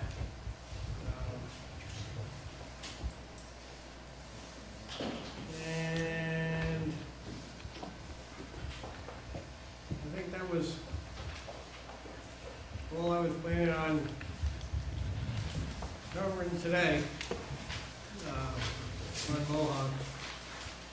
I would like to continue the public hearing to our next meeting. And in our next meeting, I'd like to cover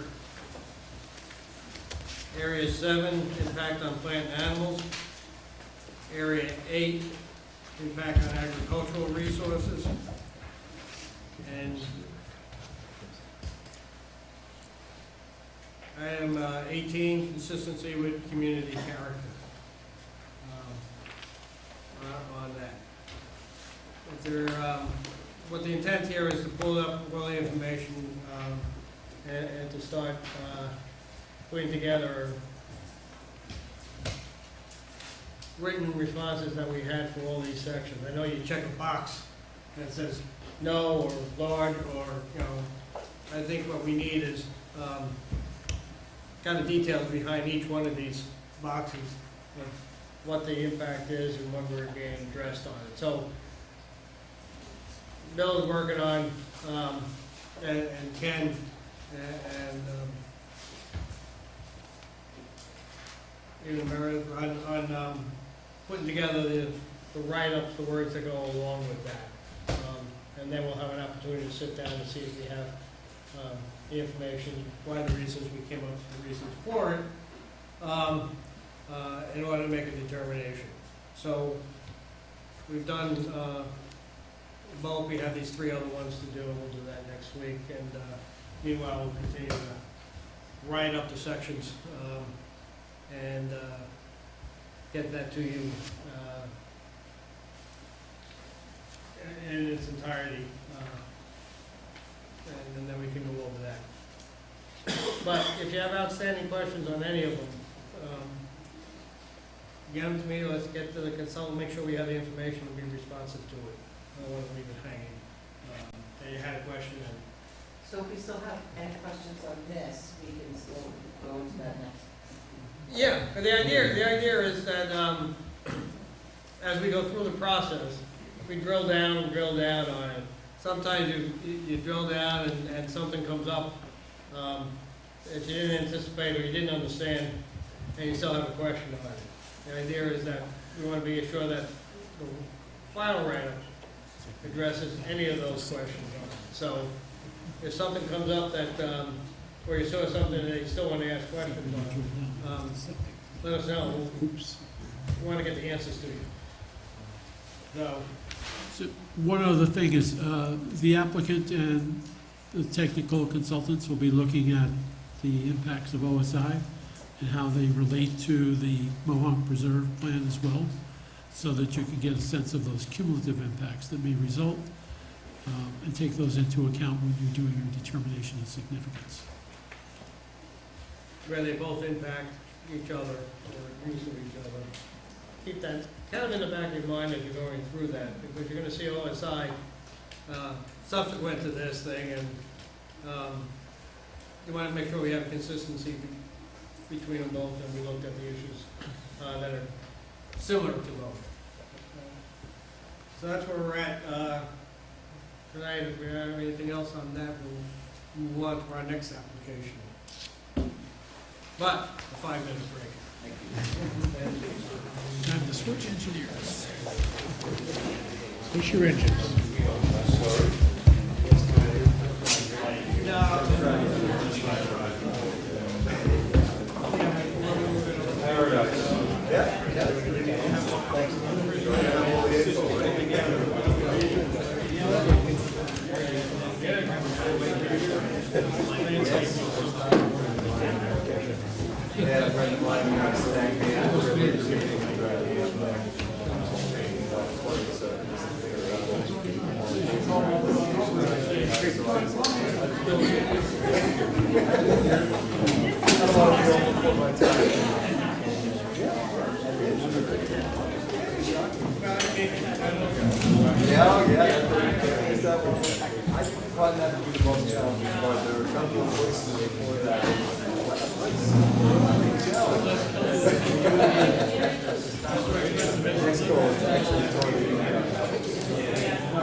That was off script.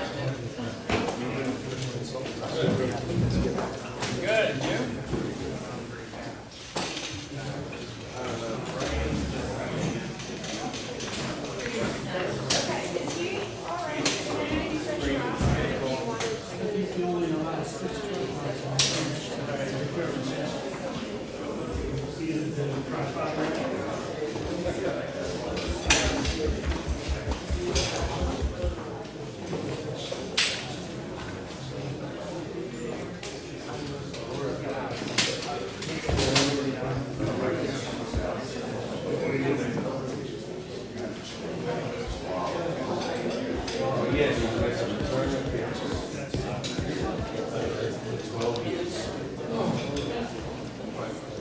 Okay, Davey.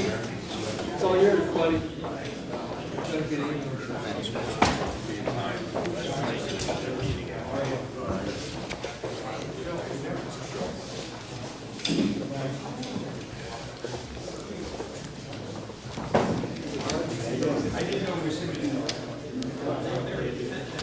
Good. Oh, hello, Dave. It's our other engineer. How are you?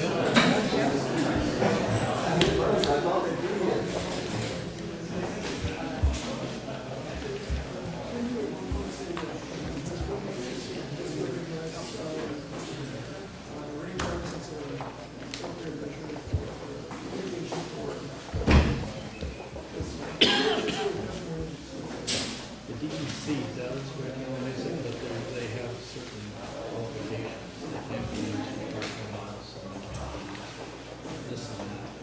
It can be used for residential. Like Clint Eastwood said, a rain garden's got to know its limitations. A rain garden's got to know its limitations. Maybe. It's in a subsequent, it's in the sequel. Okay. What's the name of that movie? What was the name of that movie? So dirty, Gary. It sounds like.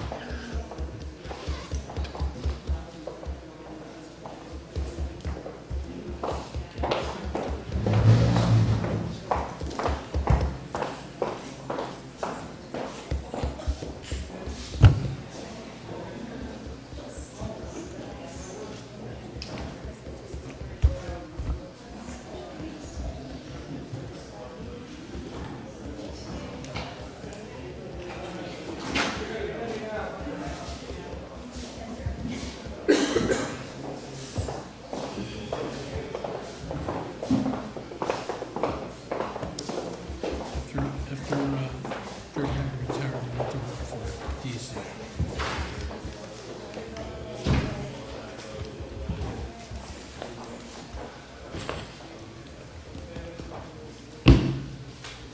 Okay, so we get live Peter back in.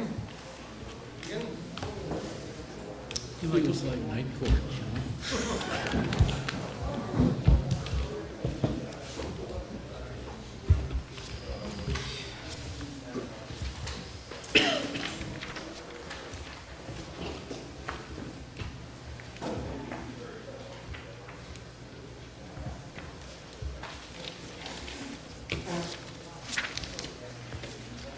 Oh.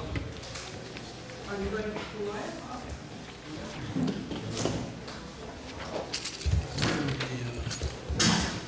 YouTube videos of,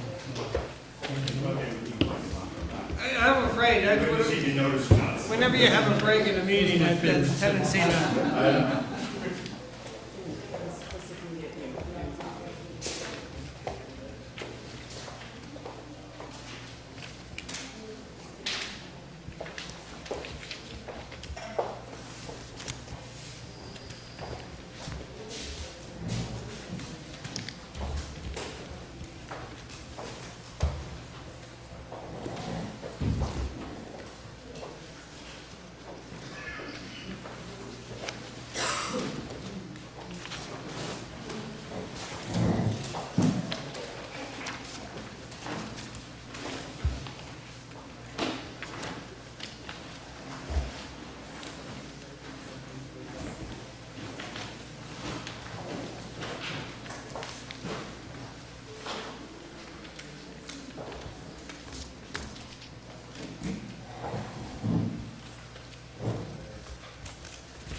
So, we got scheduled for Trans-Hudson project areas 9, 13, 14, 15, 17, and 18 to go over.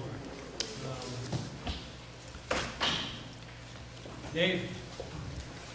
Yes. Start leading us through, Okay.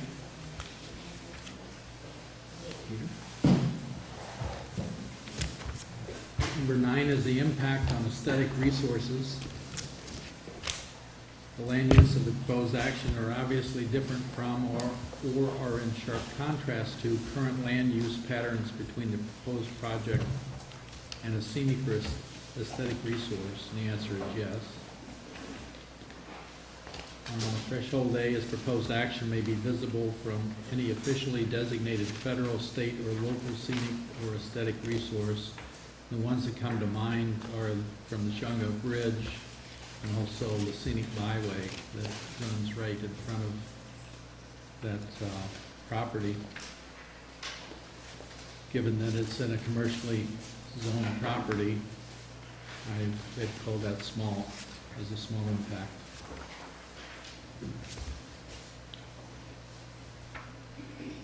B is the proposed action may result in the obstruction, elimination, or significant screening of one or more officially designated scenic views, and the answer to that is no.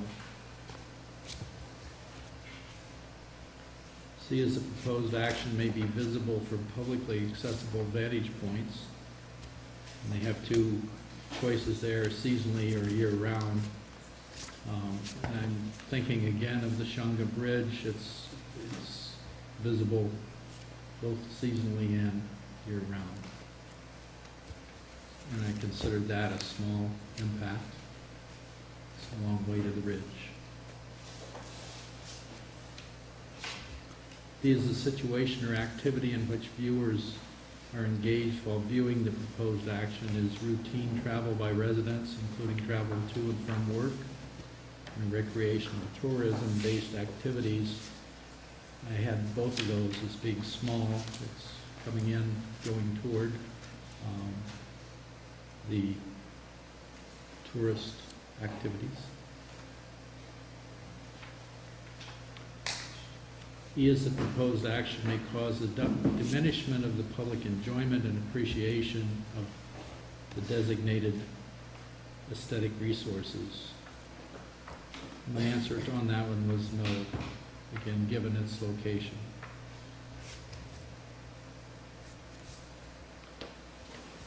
F is there are similar projects visible within the following distances of the proposed project. I had that checked as just within the 0 to the half mile. Similar projects would be commercial projects. It would be Super 8 and Hampton Inn that are across Main Street, Sunoco on the corner, ShopRite Medical Center, the Rite 8 Plaza, the Cherry Hill Plaza, the Stop and Shop Plaza, and the businesses on the other side of the thruway also. So that I thought was a small, that was a no to begin with. I believe that's a small impact. Under the other impacts, I had the site will remove existing trees and vegetation and be developed as a commercial business use located in a commercially zoned district. Check that box as small also.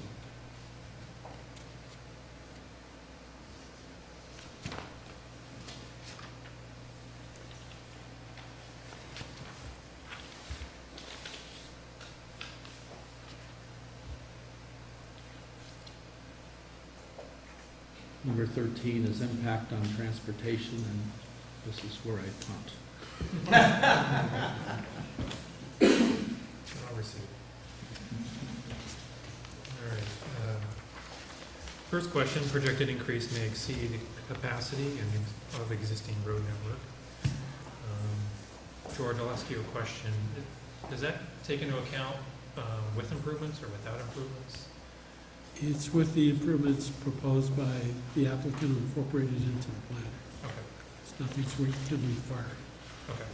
So with that, they are providing improvements, particularly at the intersection of Route 299 and North Buck Corners Road. They're changing the geometry a little bit there. They're taking the yield control of the westbound turn lane and bringing it under signal control. They're providing pedestrian improvements there. They've looked at it before and after of the traffic, both with and without their project and with and without the improvements. So with that, the levels of service at that intersection are improving with their improvements and taking into account their traffic. So with that, I would say that there's no or a small impact may occur for that question, 13A. For 13B, proposed action may result in the construction of paved parking area of 500 or more vehicles. Justin, you might be able to confirm, but I think it's around 100 parking spaces. Yeah, 69 for the CVS and then 36 for So we're just over 100 there. So that would be a no or a small impact maker. Proposed action will degrade existing transit services. I would answer that as a no or a small. There may be, obviously there is some transit through there, but the improvements with the signal timing updates would also help transit get through there. Not only is it helping the applicant, but it's also benefiting the rest of the vehicles through there, including the transit. So I'd say that's a no or a small. The proposed action will degrade existing pedestrian and bicycle accommodations. They're constructing an actual pedestrian crossing across 299 and I believe across North Buck Corners Road. So it's enhancing the services in that area. To date, they've proposed to provide a level shoulder, if you will, on the site side that would also accommodate pedestrian or multi-use bike path. So with those features, I believe it's enhancing. So for that question, I would say no or small impact may occur. And then the proposed action may alter the present pattern of movement of people or goods. This one was a little bit more interesting. I thought of the people because the advertising that may occur from here, there may be a draw from the thruway to bring in people, particularly Five Guys. In some of the comment responses, they had noted that there may be a Five Guys placard, on the attraction sign or the food at this exit sign. There may be the option to put that in, so you may draw people off the thruway. I don't know that it'll be a significant amount. The trip distribution assumes about 35% would come from the east across the bridge. There wasn't any more description as to how much would come from, say, 299 from the town of Lloyd direction, or how much would actually come from a thruway. I don't know if you have any insights onto that in terms of percentage. I believe that the percentage was about equally split. You recall New York State DOT, as part of their review, had requested that we evaluate the thruway intersection, and I believe that was the split that was assigned based on their comment. So roughly Of the 30% is 15%, on ramp, and 15% coming from the east from the north. Okay. If we wanted to, we could find out what those actual volumes are. Probably just take a couple minutes to figure it out. But Phil, if you have, as you're looking through it, if you can just cite those if you can when you get to them. And then other impacts.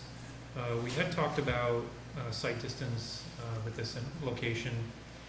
The original proposed site driveway was a little further south on the property, and there were some concerns about the site distance as drivers were traveling southbound and being able to see them. There's basically a crest in the road, and I believe the site plan has been updated to move that driveway a little further north to kind of sit it on top of that hill so you have a better view from each direction.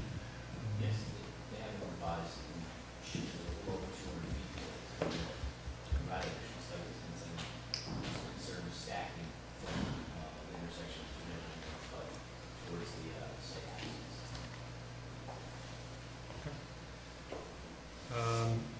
other, I think, comment that had come up was how do these improvements impact the other intersections in the corridor? And that was one of DOT's questions. And then you guys responded, the applicant responded with looking at some of the other intersections, including 299, Manhattan Boulevard, Cherry Hill, I-87.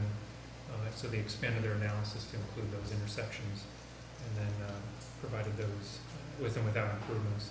The improvements that they were speaking to include coordinating the intersections in that corridor so that it runs more efficiently.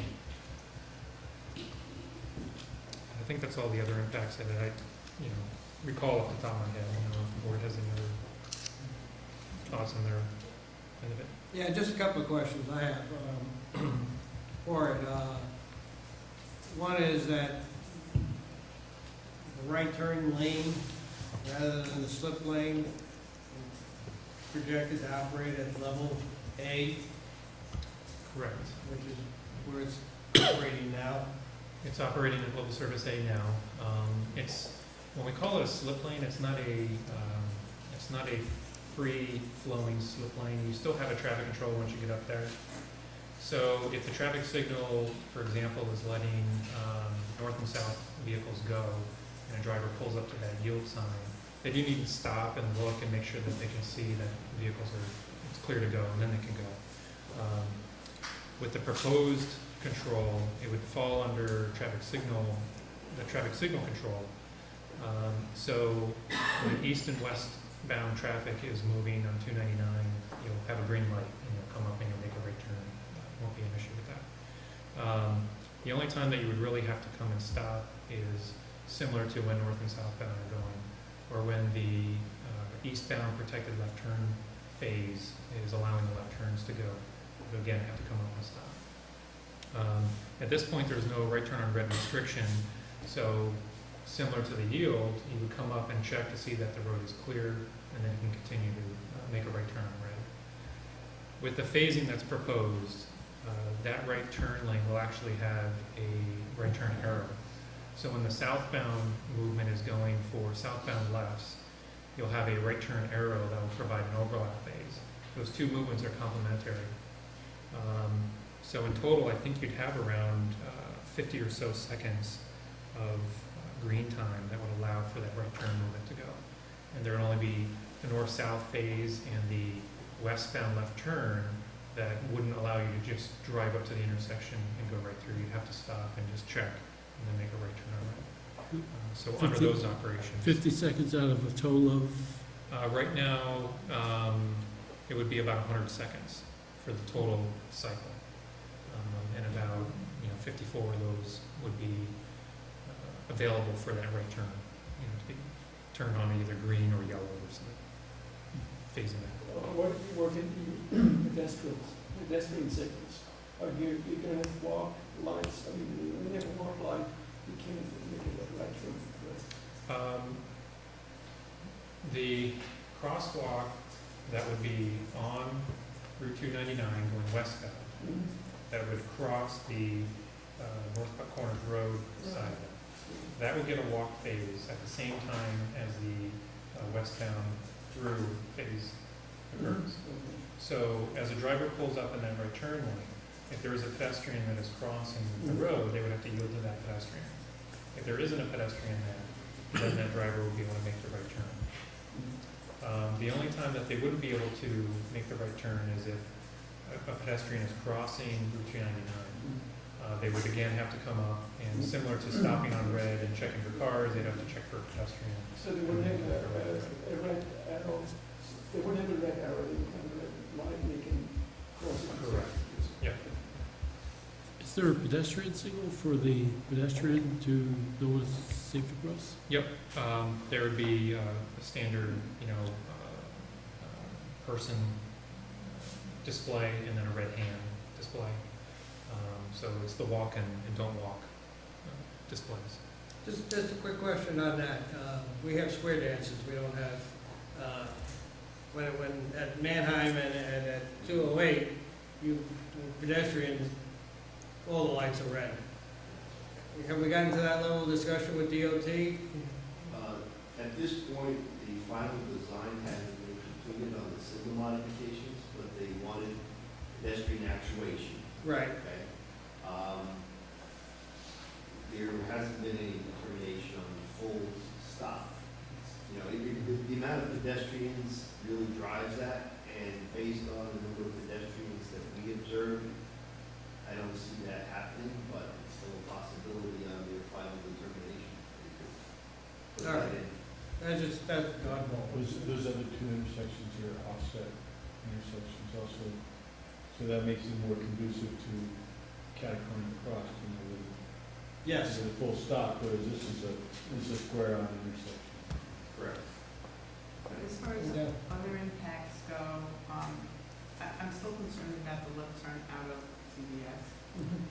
And I don't see that listed here as other impacts. I mean, what it's gonna do when people are gonna be taking rights and making a U-turn in Rheinhoffens or going down to Cuisine or whatever they're gonna be doing, because it's gonna be difficult to get out. Is there such a thing as having a short light over there at the exit? Well, Or is that just over the top, I guess? I don't know. That's gonna be tough. It's gonna be tough on the people coming from the north, going south. I'll just weigh in for the axis, there's going to be a separate left and a separate right coming out of the driveway. So there'll be two separate lanes. The driveway's now been moved to improve the sight distance as pointed out. There will be some gaps there, I think, in terms of the analysis that was done. I think the delay levels there, making that left turn are still, sea levels of service in the worst time period. So people have to wait, but there'll be gaps coming out of there. And there's not enough volume to warrant a signal going. And we looked at that as part of the study. I thought I remembered that being a dealer service. Was that wasn't a dealer? Look at your glasses on. I got it. Be in the morning and see in the afternoon. That's coming out of the site. Right. So about If you're 15, if you're making a right today. So About now, 15 to 25 The seconds. worst time period was the afternoon rush hour, making that left turn out, because you have traffic coming off of 299, heading north on North Left Quarters and heading towards, so that was the worst time period. But it's still projected as sea level service. And that also doesn't take into account the gaps. There are some gaps in the signal at 299 and this just assumes an isolated, unsignalized intersection. Just one other question that came up before about the split of traffic. That range between, in terms of the amount of traffic coming off the ramp or coming from the east on 299 in the peak time periods, was a total of between 30 and 36 vehicles, about equally split. So it'd be 15 off the ramp, 15 to 18 coming off the ramp, 15 to 18 coming across onto at that intersection.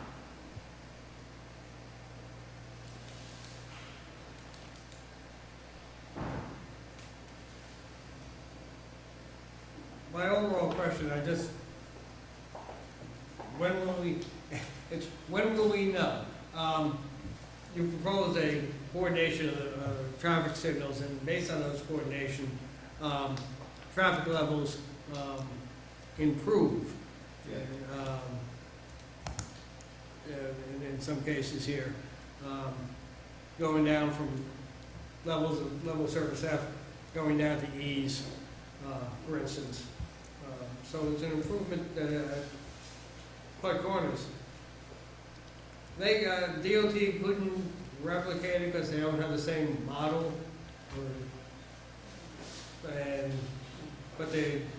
When do they put it in their system and say, yes, this will work, this is what you gotta do?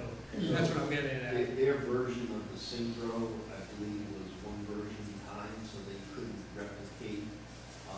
But what happens today is the DOT has basically one timing plan, to my understanding, through that section. So it doesn't really vary by time of day.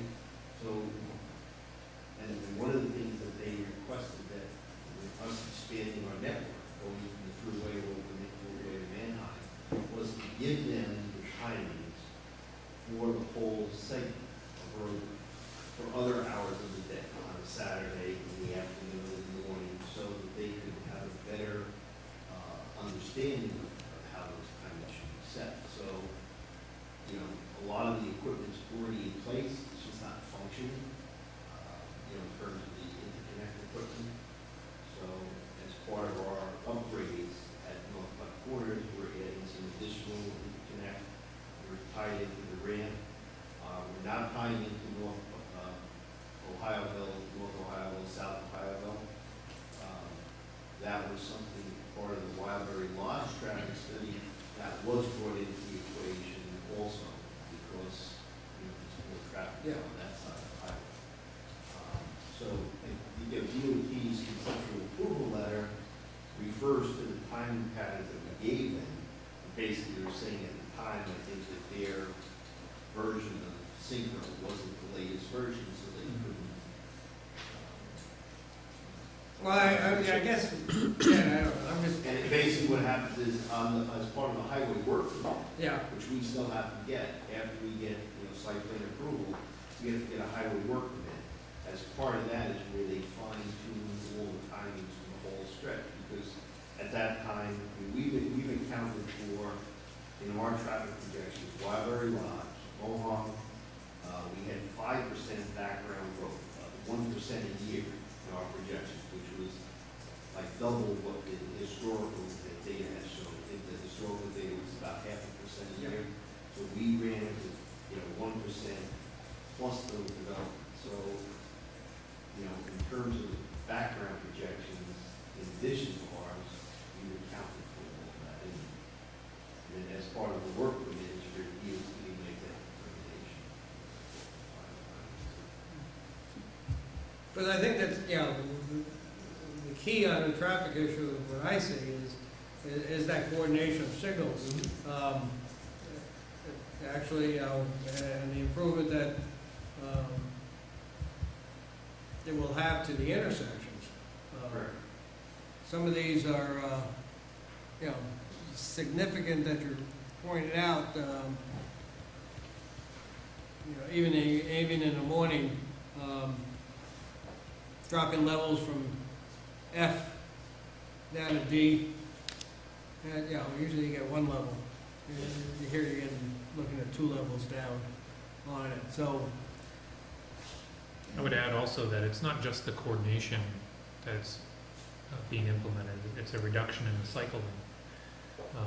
So the cycle length right now is around 140 seconds, so, you know, over 2 minutes, you know, for it to start at 1 and go all the way around and come back to it. That would be reduced down to about 100 seconds. So it speeds up kind of the turnover, you know, of the traffic light, and getting, you know, people through there. So I think that, I don't think there was an analysis of reducing the cycle length separately and doing the coordination. It was all kind of lumped together. But I would suspect that the level or the cycle length reduction goes a lot towards making those improvements.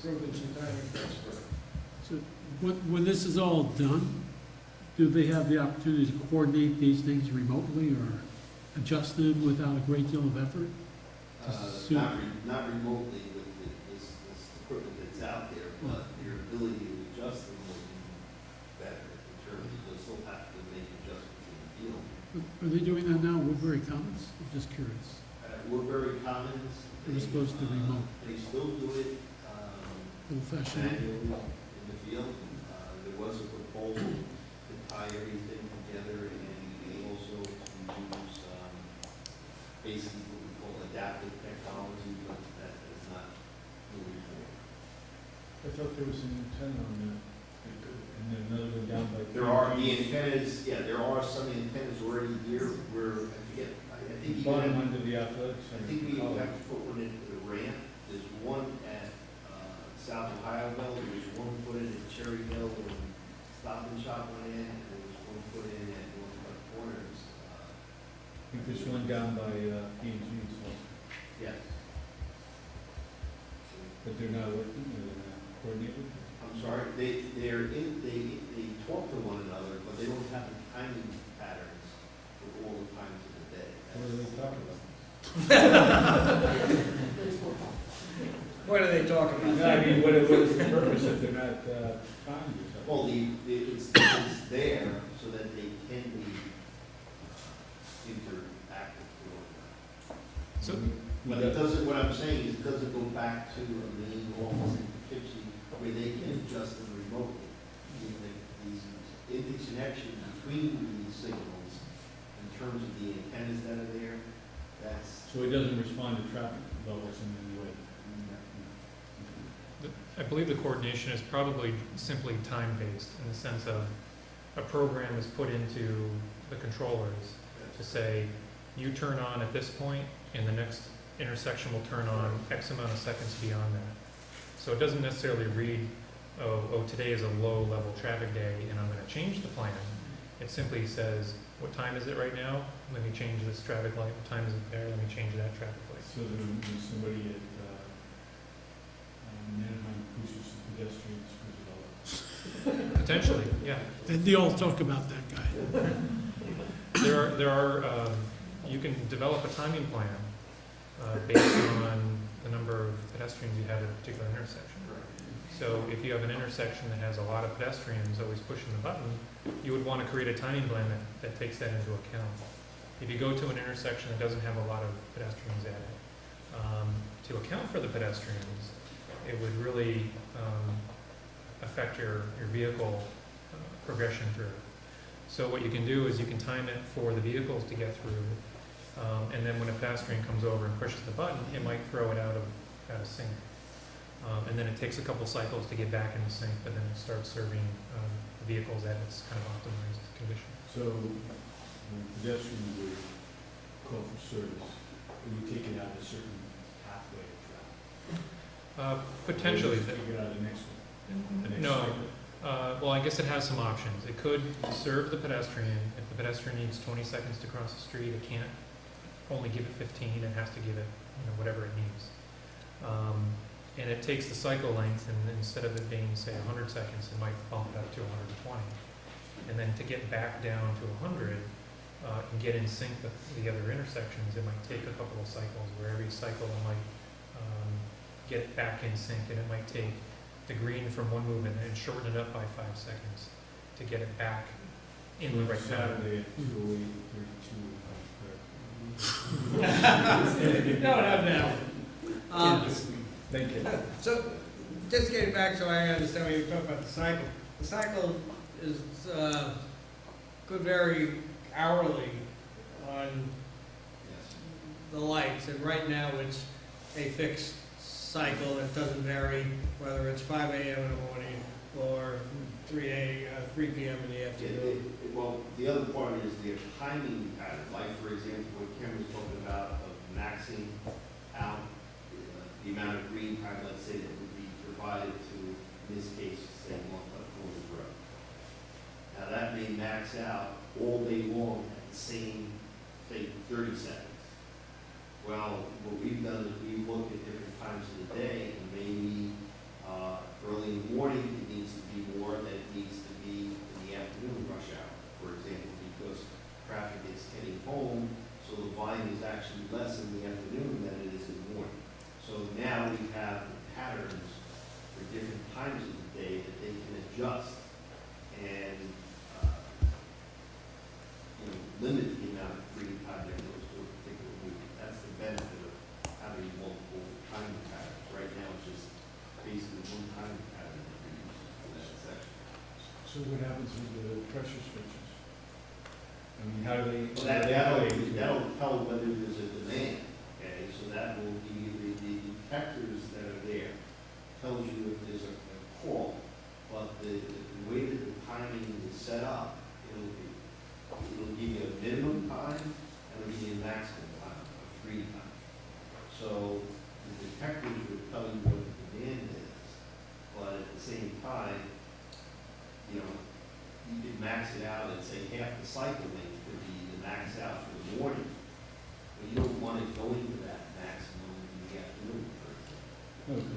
at North Platte, that's 299, you pull up there and you wait like 2.5 minutes.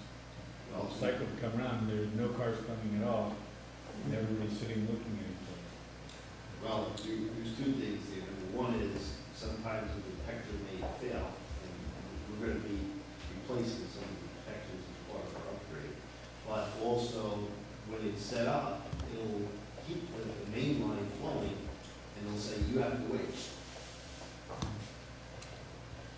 So on these signals, 6 months into the project, after it's done, who is the one that makes the changes if things aren't right? There are kind of two options. One depends on the responsibility. If DOT is going to come out there and look at them again and do kind of a health check, if you will. Traffic signal timing is one of the most cost-effective ways to improve, traffic. It's not building more lanes and those kind of things. Right now, I think it would fall under DOT's jurisdiction to come back and say, is this working, or do we have any complaints? But I don't think there's anything, established to say, yes, we have to come back and relook at this after the project's complete.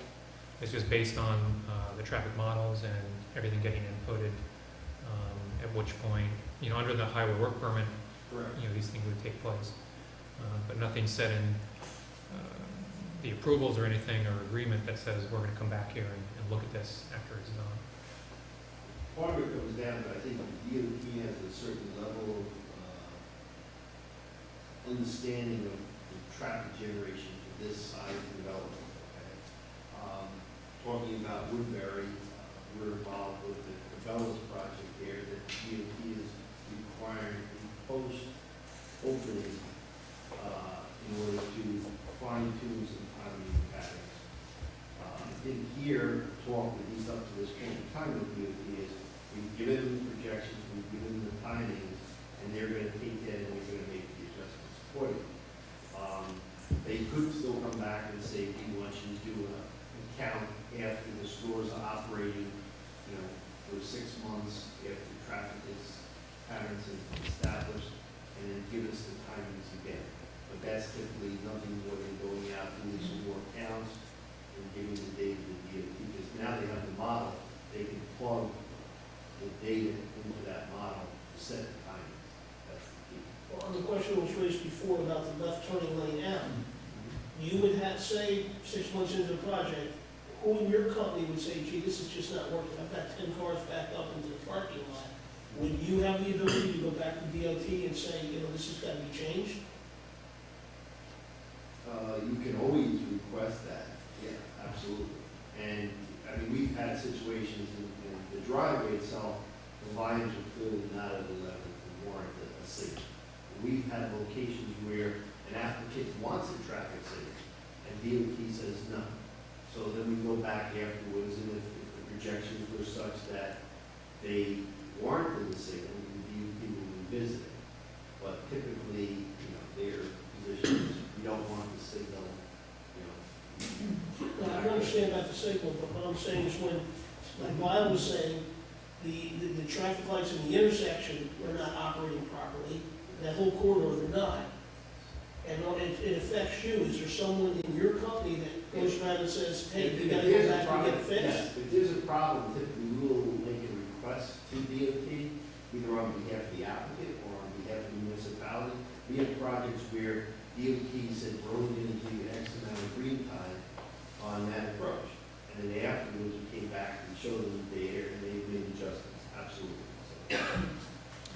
The highway work permit process also requires the posting of a bond. Correct. That bond is held by DOT until the project is complete. So I can't speak to what they would do with that, but I think it would be at their discretion to hold onto that bond until traffic has kind of started to process, the store is open, and then they get a chance to look at it and see how things are actually operating afterwards. And then if there's any changes that they require, they could go back to the applicant and say, we're going to look at this again. And typically, if anything, what they do is they ask for this post-opening traffic count, the data is then given to DOT, and if there's any adjustments that need to be made, because you're talking about timing changes here now, there's no equipment involved, that's already been taken care of. So you would then collect the data, give it to DOT, and then they would make the adjustments. Sometimes they do it themselves, but typically, you know, as part of a hook of a highway work permit, that's what they'll do is, you know, ask for a count after opening and occupancy. Would you expect that to happen even, would it be even more likely for that to happen with Wildberg, given the volumes? Yes. And would they extend to? Because of the variations that occur. I mean, with CVSs, they have so many CVSs in the region. Okay? Predictable. Region A, they know what the traffic generation is, they know what the restaurants generate, so there's not a lot of variability there. On a use where they may have more variation is where possibly would come in, which Wildberry is a good likelihood that they will ask for. And if they did ask for that with Wildberry, they would include this intersection? Yes, this was part of the study here, yes. So that's probably 2 years down the road, if it happens. No, 2 or 3 years. So you'll have another check. I think that the Hampton Inn is also going to change the traffic pattern. when we start to get Which city I customers believe in. you've We analyzed. had to include their traffic, you know, as projections, in our analysis. So that was one of the other projects that was included in here. And if I understand correctly, you've also included the generic future traffic from that future potential Paltz. Yes, that's correct. I also have a question that several people have already raised it, about the left turn out of it. Now, let's say after a while you find out it's also possible to do the left turn and backs up. I understand, I don't understand how, but you can fiddle with the lighting, with the timing of the lights to accommodate the left turn. Now, will it mess up the general traffic flow? And can you do a study to show what the price is of having a left lane as opposed to just killing the left lane? Will it improve the general flow, both east-west on 299? Can we do that? Can we just look at those possibilities? Well, I think part of what the synchro analysis does is it simulates what the traffic delays and the gaps that are available. I think the comments before were also about left turns out of the driveway. It's really, the left turn out of the driveway is not going to change what's happening on 299. The amount of, Sure. Because right now, the reason it's hard to turn, make a left turn is because there's traffic flow down now. It's usually going to come down that way. You have about 5 or 6 cars at least, sometimes 10 cars waiting for the lot to turn. Correct. Now, if you try and squeeze in there from a left turn, it's going to be real hard unless you change the timing so that flow will go better. well, North part Park to south. of the timing pattern here is to get that flow better, number one. Number two is by shifting the driveway further to the north, we actually get better ability to get that traffic in its platoon as opposed to the light. So that was one of the benefits that the county and Ken pointed it out. When we shift that, which we now did shift it, you now get a more efficient pattern. Whereas when you're closer, you do get the breaking of that platoon. So How many feet have you done now for your? about 600 feet, I think. How many cars is that? I'm sorry? How many cars is that? Every 100 feet, you usually figure somewhere between 4 to 5 cars stacking. So if you figure in 600 feet, that's 30 vehicles But are stacking. you gonna have 600 feet of left turn? No. I'm saying distance-wise, how many vehicles? No, I'm saying, how Oh, the much, lane what's the stacking capacity of that left turn lane? Get the length of that lane. Because it's not uncommon that cars are sticking out into the. Into the through lane. Yes.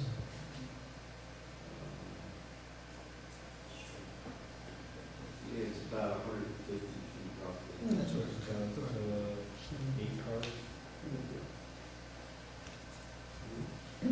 How far is that? I can't visualize it. How far is it from Freihoffer's parking lot? It's How how much more distance is there from the driveway of the fry house? Yeah, the left turn lane is where in relation to the dry house. Probably a couple hundred feet at least. From, you're sitting on top of the knoll, you go down the knoll, and then you get the fry house. 400, almost 500 feet. About 500 feet or more. Yeah, you get the fry house. Okay, any other questions on transportation? Minor question, on Stop and Shop's traffic improvements for that intersection, there were ADA compliant traffic pedestrian crossing signals. Do you know if those were utilized or put in place? The question is, should we do it here as well? At the improvements we're making at North Covers, we're all going to be ADA compliant. So we'll have the tones that someone who is visually impaired can hear? They're going to be whatever is at Stop and Shop, so it'll be consistent throughout the corridor. Okay. I have a question while we're still on transportation. Have you ever considered, or would you be willing to consider putting some kind of a covered public bus stop in near your development? We haven't considered it. I guess we coordinate that with the county.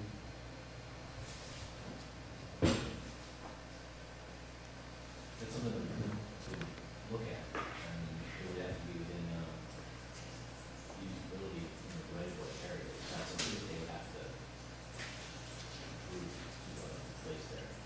There is a lot of right of way available that the county at some point thought that as part of the overall transportation system necessary. The county owns a lot of right of way.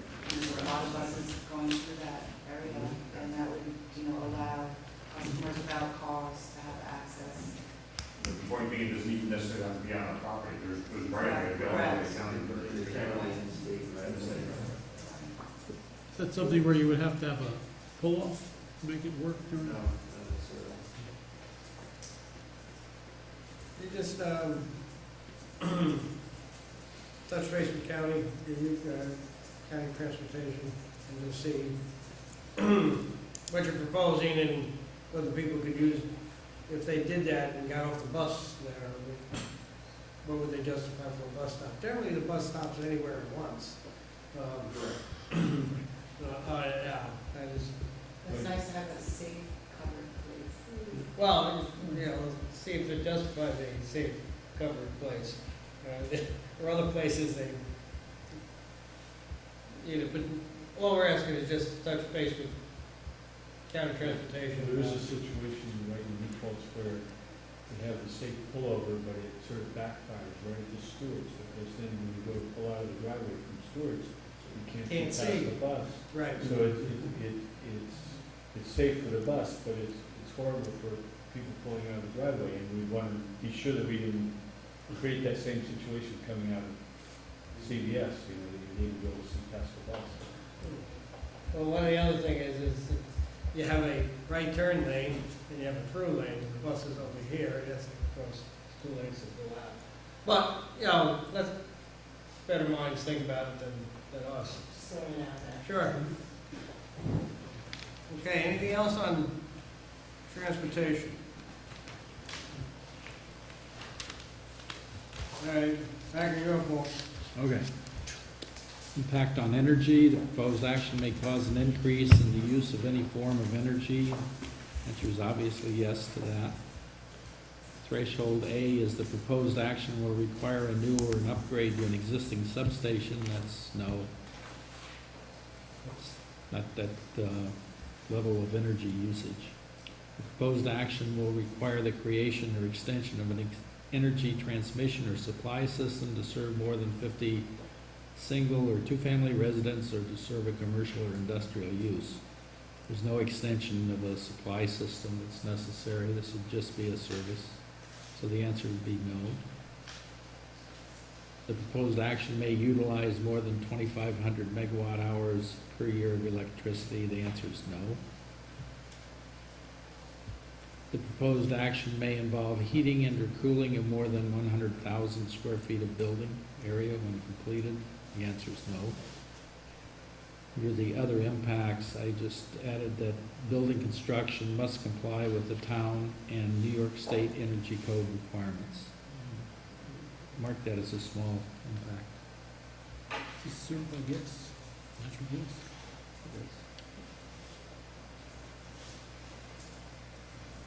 Number 15 is impact on noise, odor, and light. The proposed action may result in an increase in noise, odors, or outdoor lighting. The answer is yes. Threshold A is the proposed action may produce sound above noise levels established by local regulation. For the short-term construction period, there will be noise related to the construction vehicles. The town has a noise ordinance, but the ordinance doesn't have a decibel level requirement. It says that you're not supposed to produce noises that are unreasonable or unnecessary. Whoa. Whatever that means. The proposed action may result in blasting within 1,500 feet of any residence, hospital, school, licensed daycare center, or nursing home. Blasting is not anticipated on this site based on the site testing that results. So that will be a no. The proposed action may result in routine odors for more than 1 hour per day, and there again, I would say that would be short-term construction odors may occur. George believes the burger place is going to add to that. But I would say it would be a small, small to moderate, or small to no.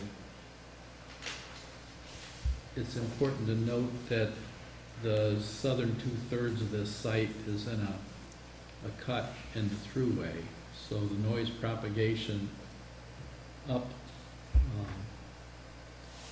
towards the village is certainly going to be deadened somewhat. Noise propagation reduces by distance.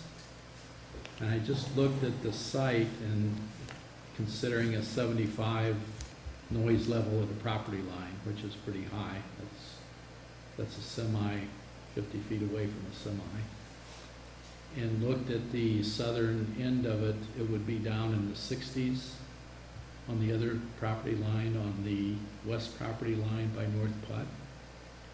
And then as the property narrows down, toward the end of it, there's practically no noise propagation that happens because it's so thin. And that's part of the site, of course, it's not going to be developed. And that's considering the site that is flat, without any vegetation, any buildings. I'll go through that equation sometime. I owe you one on water, so I can give you that one. That's right.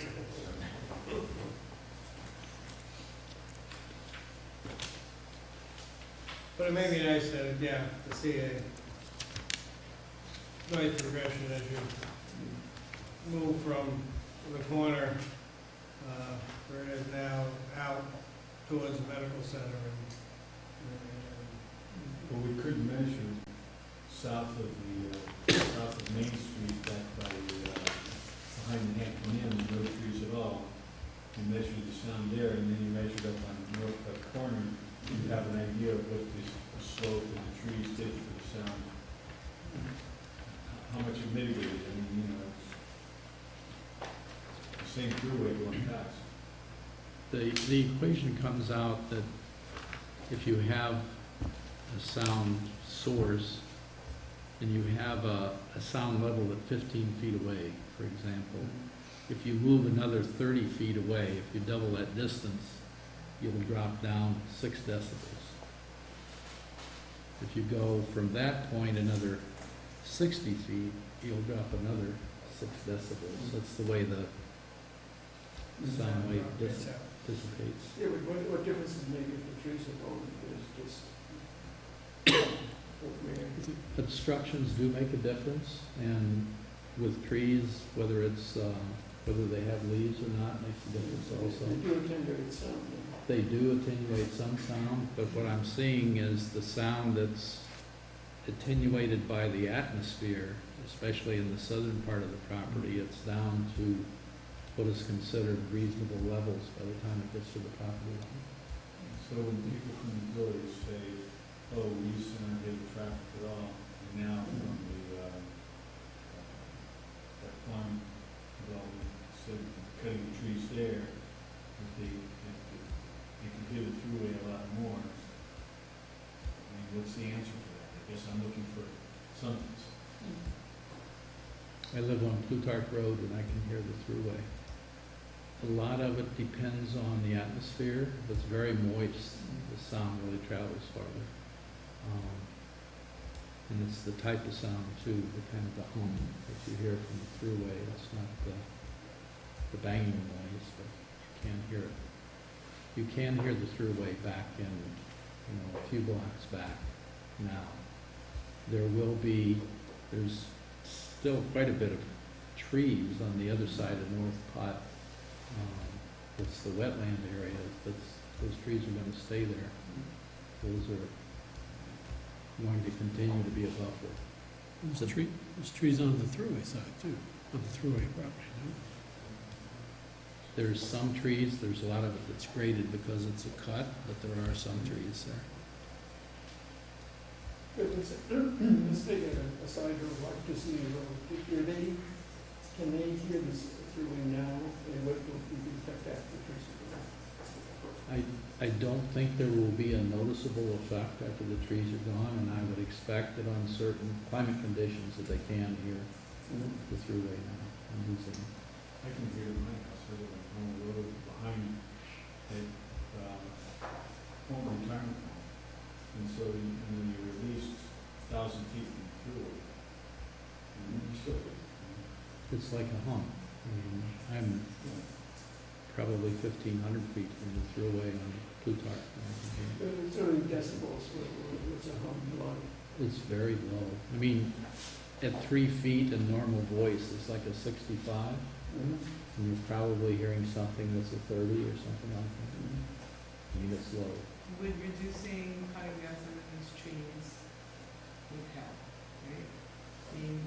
We touched on maybe asking if they would be willing to cut down some of the parking spaces or combine the spaces for the two stores and maybe leave some more trees. Any vegetation will have some positive effect. Have you looked at that? You also get some benefit of the building itself, more so than the trees that are out here, because if not all, almost all of those trees are deciduous trees that are there. The amount of trees, the distance that we're talking about, you get some benefit, but the buildings going up will actually, in some cases, provide more benefit because you're in a cut section already for the throughway, so the roadway is down lower. Whatever it does, create part of the atmosphere getting past there. Once you have the building on the site, that's going to create like a secondary barrier in this particular case. So where the buildings are positioned for CVS and Five Guys, you get some additional attenuation from those buildings. And then, I think the difference, you're going to still hear it through it, you can hear it back. I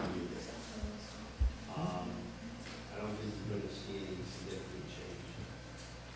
I think one of the things we should, again, if we're looking at the site plan, is drill down into the landscaping so that we're comfortable that the landscape is done best we can for the site.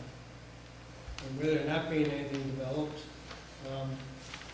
we don't. Things of that sort.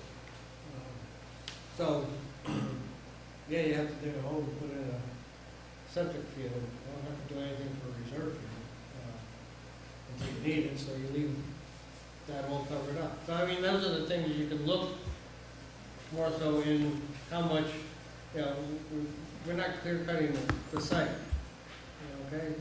just gonna cut what we have to cut, for the buildings, but then we come back into the site, bring in additional landscaping around the buildings, and the areas that don't need to be cut, shouldn't be cut. That's what I'm thinking we're gonna do on this site, not the planning. The north end of the property, actually right kind of opposite the intersection of Henry Du Bois, it's got maybe at most 30 feet of trees there between the thruway, and the thruway is not in a cut there. That's a place where you really get noise propagation. There's really nothing to stop it. It's not the trees, there's nothing. You can see the vehicles on the thruway from that area. Yeah, from probably how far you can see the vehicles through the trees. They did also do a cross-section of the site in two spots. One is kind of, looks like through the Five Guys and the CVS, and then one's a little further to the north. And the section itself gives you kind of a sense of where the thruway is in relation to the grades, you know, so. And the first cross-section here, I think this is number one. No, this is number, so this one here through the CVS, here's the thruway here at about elevation 375, and then you have the building at a ground elevation approximately 395, and the top of the building looks to be around 415 or so. And that's for the Five Guys, and then obviously the building beyond it is the CVS. And then here's the elevation of North Butt Road, which is about 395. And then as you move further, a little bit further, it doesn't go all the way up to the end of the property, but north of the buildings, they have a cross section here. Again, the thruway is around 375, and the parking lot looks to be around 395. So almost an even height with North Road.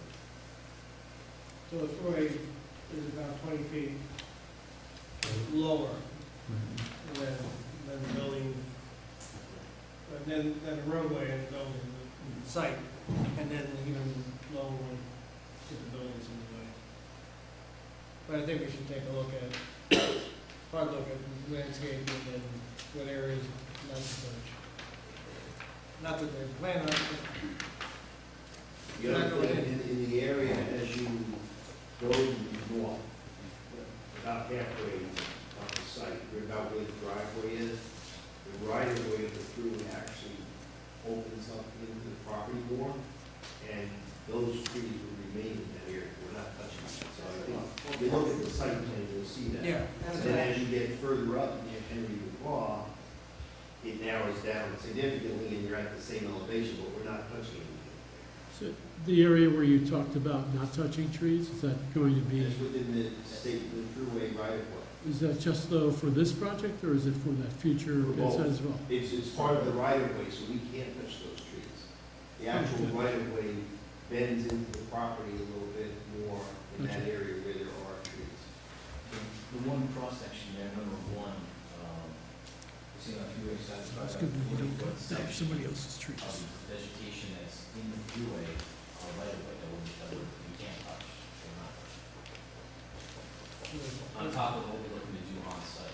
yeah, that's what I mean, when we get this site plan, we'll ensure that we're taking a closer look at that. We're just going to seek a determination on these things. Okay, D, the proposed action may result in light shining onto adjoining properties from the photometrics that we have on the proposal for the site plan. That's not true. That meets the standards for not spilling over the property lines. C is the proposed action may result in lighting, creating sky glow brighter than existing area conditions. The fixtures being used are LEDs and they're shielded, pointing down. They meet the dark sky fixture. That's what I was gonna say, they meet the dark sky. So I would say no on that also. And under the other impacts, I just put trees and vegetation removed will minimally reduce the buffering of noise from the thruway.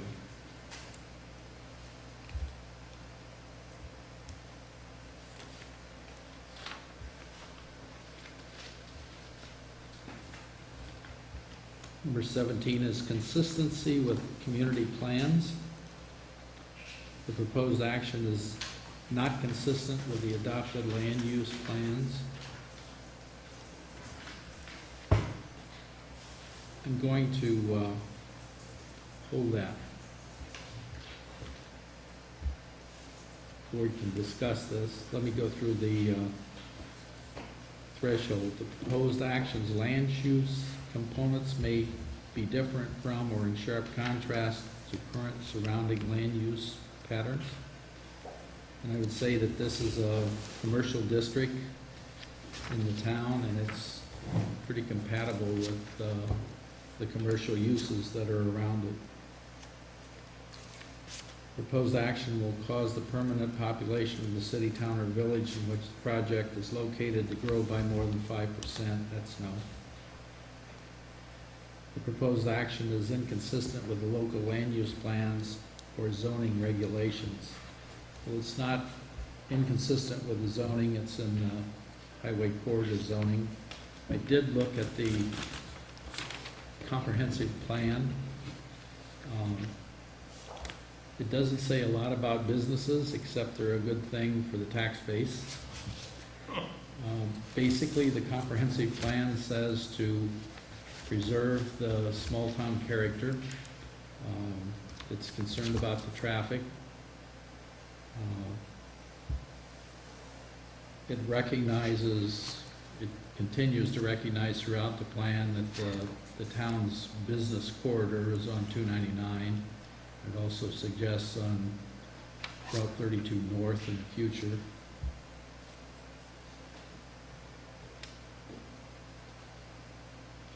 It does say that to limit the size of new shopping centers in terms of site area and gross leasable area to maximum density and scale, relationships to existing businesses. This doesn't really, 13,000 square foot building is not certainly excessive. The Stop and Shop store itself was 70,000 plus all of the stores with that. I forget how many square feet's in the entire mall. Stop and Shop is about 80,000 square feet total. This is 13,000 square feet. So my answer as far as the comprehensive plan is it is not inconsistent with the comprehensive plan. The proposed action is inconsistent with any county plans or other regional land use plans. They said no on that. The proposed action may cause a change in the density of development that is not supported by existing infrastructure or is distant from existing infrastructure. It has its own water and sewer supply. It's very close to existing infrastructure, but it's not there at the site. So on that one, I had small. The proposed action is located in an area characterized by low-density development that will require new or expanded public infrastructure. That's, answer to that is no. The proposed action may induce secondary development impacts, residential or commercial development not included in the proposed action. I just wanted to add there that the additional third pad site in the future is a possibility, so that was a small. Under other impacts, I had the proposed action is located in a commercially zoned area of the town, recognized for future commercial development in the town's comprehensive plan. I had that as a small.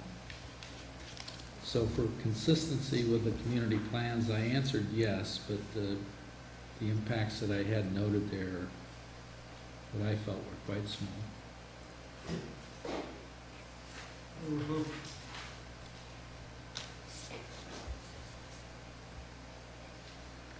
Number 18 is consistency with community character. The proposed project is inconsistent with the existing community character. I answered that as yes. The first threshold is the proposed action may replace or eliminate existing facilities, structures, or areas of historic importance to the community. That one is no.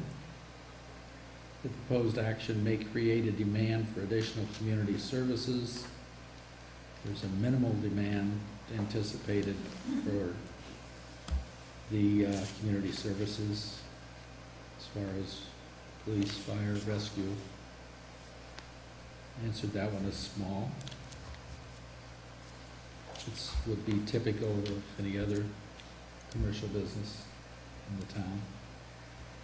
C is a proposed action may displace affordable or low-income housing in an area where there is a shortage of such housing.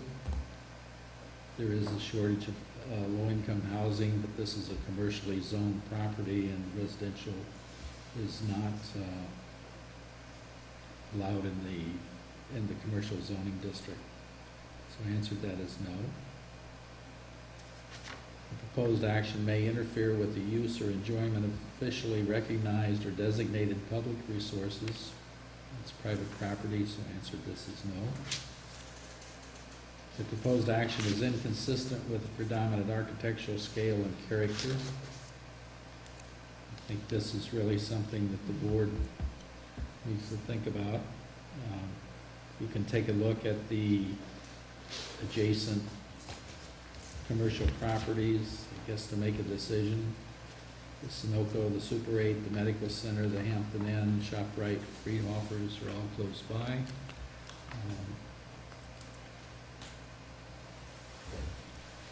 It's a matter of somewhat subjective importance. I mean, that's something that's in the master plan or the comprehensive plan about fitting with the community. That has been a factor in your approval of all of those projects that Dave mentioned.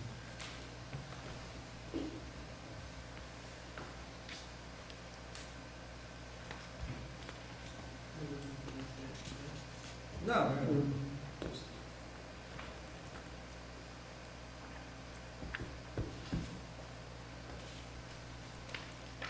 Well, it's certainly an item we'll have to discuss.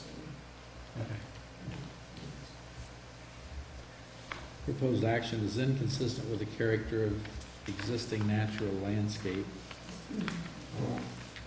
Going to be filling the proposed site to elevate above the roadway level. 299 is going to be about the same level when the filling is complete. That the end result will look like other commercial properties. Right now it's down in a hole. Part of that hole was caused by the thruway bridge, the last thruway bridge, and there was fill that was needed for that. That was raised up. Same way with North Putt for that intersection. I had that as a small impact.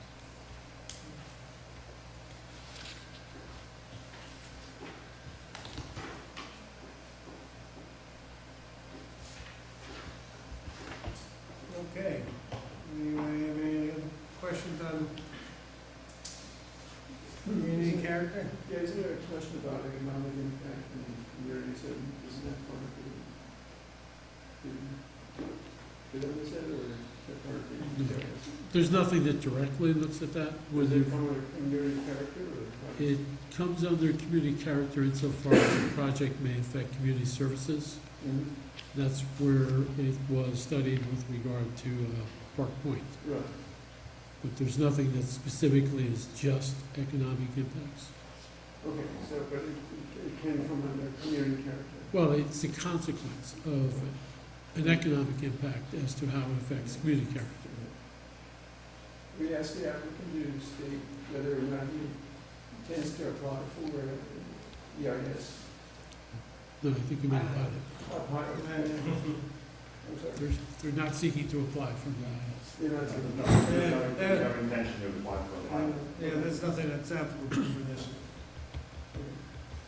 At least now, or you never know when we're done. Well, even for construction material, there's two types of pilots.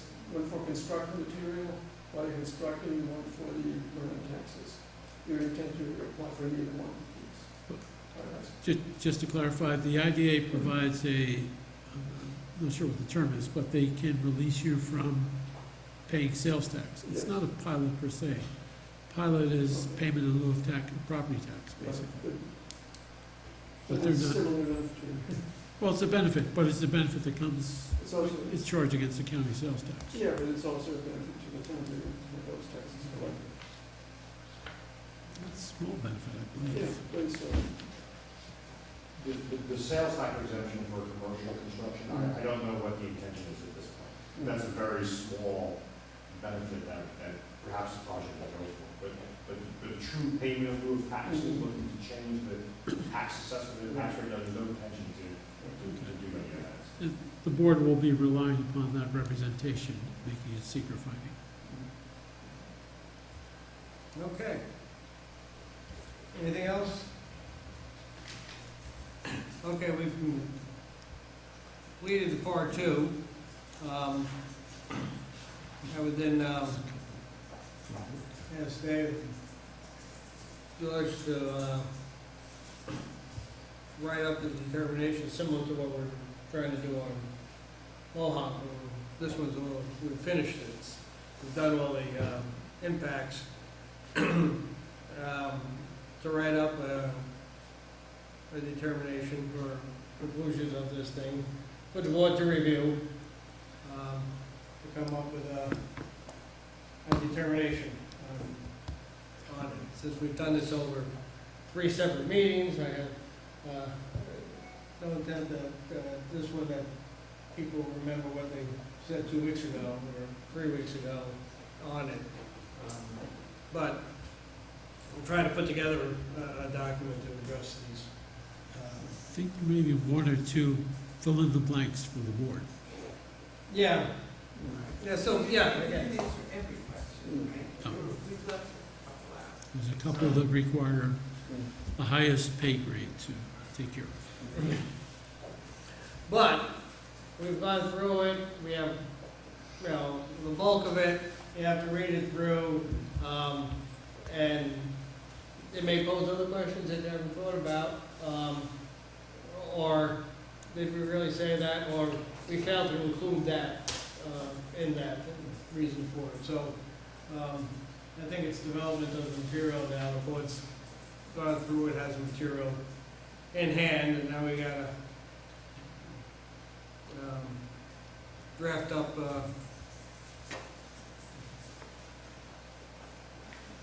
tips for completing part 2. And so that, basically we're at the end of it. So that's the next step on that one. And again, I think reading that and taking a look at that and taking a look at the site plan together will be extremely helpful, because certain things we said, not even landscaping and trees. Gotta go back and look at the landscaping plan, look at the site, and say, did we, or have we really addressed it as well as we can? Is there something else in there? Or language to the effect that, you know, we're gonna try to maintain as many trees on the site and not develop any piece of property that's not absolutely necessary for this development. In other words, keep what's there, minimize any changes on that. So that's where we're at. Any questions, comments? Could I ask what the schedule would be, and then how that draft would come together? Or are we talking- Well, I have to look at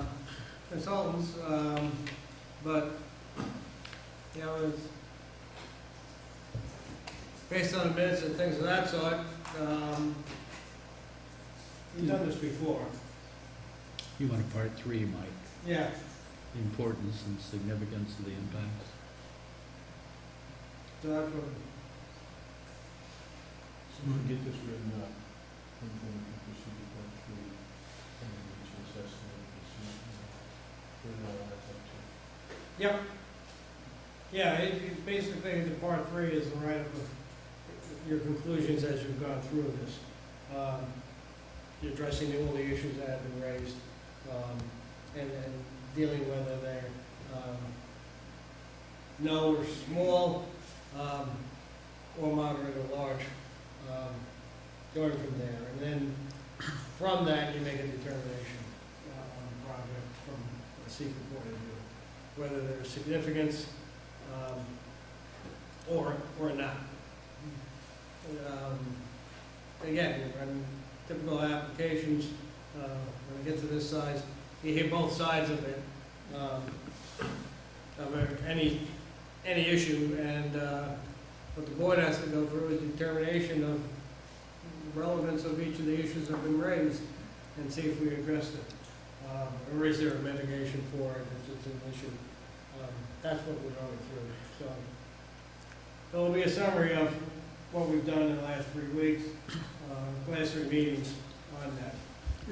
Just to clarify, there may be mitigation measures which evolve out of discussion, which the applicant may choose to incorporate in its plan.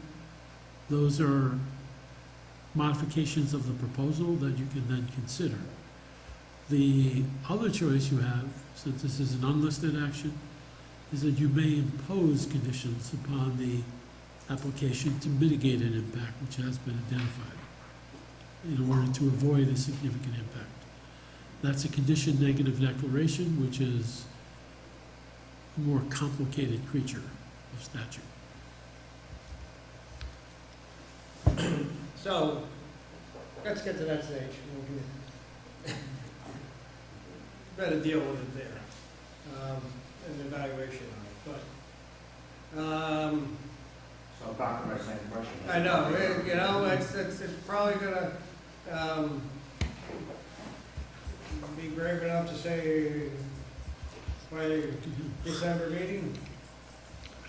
That's the date on the December meeting. We're talking now. Heck away. What about the I next think meeting in that's November? No, that's already booked. Meeting is December 14th. That's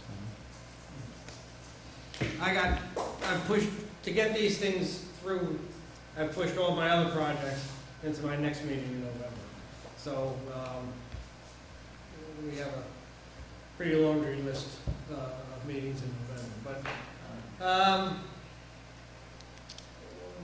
yeah, I think we're gonna shoot for that. And to the extent that he needs any information from you, I'm sure you'll be more than happy to get it to him as quickly as possible.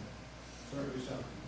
Okay, so by the 14th, we're looking at a draft of the part 3 / secret determination that the board can then review and move forward with. And we'll be overlooking site plan at that time too. So. Okay. Okay, you know, so keep that on the table, but that's where we're going with Do you bring pictures with changes, or? No, the ones you saw before.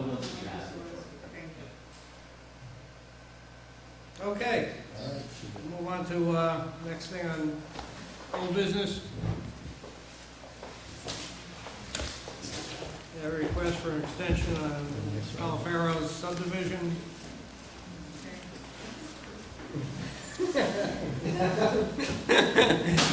Spend a little time on it. No, I agree. Oh. You need a motion. Make a motion to, grant an extension request for the, Yeah, in 90 days. This is November, December, January, February. We'll come up in the first meeting in February. Oh, we got it. Oh, we got it.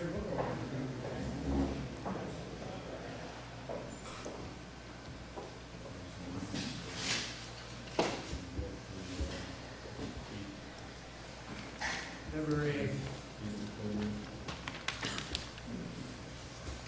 I made a motion. I'll second. All those in favor? Okay, last thing I got on is, we talked about, the continuation of floodplain law revisions. George had drafted something up. You Yeah. want to go over?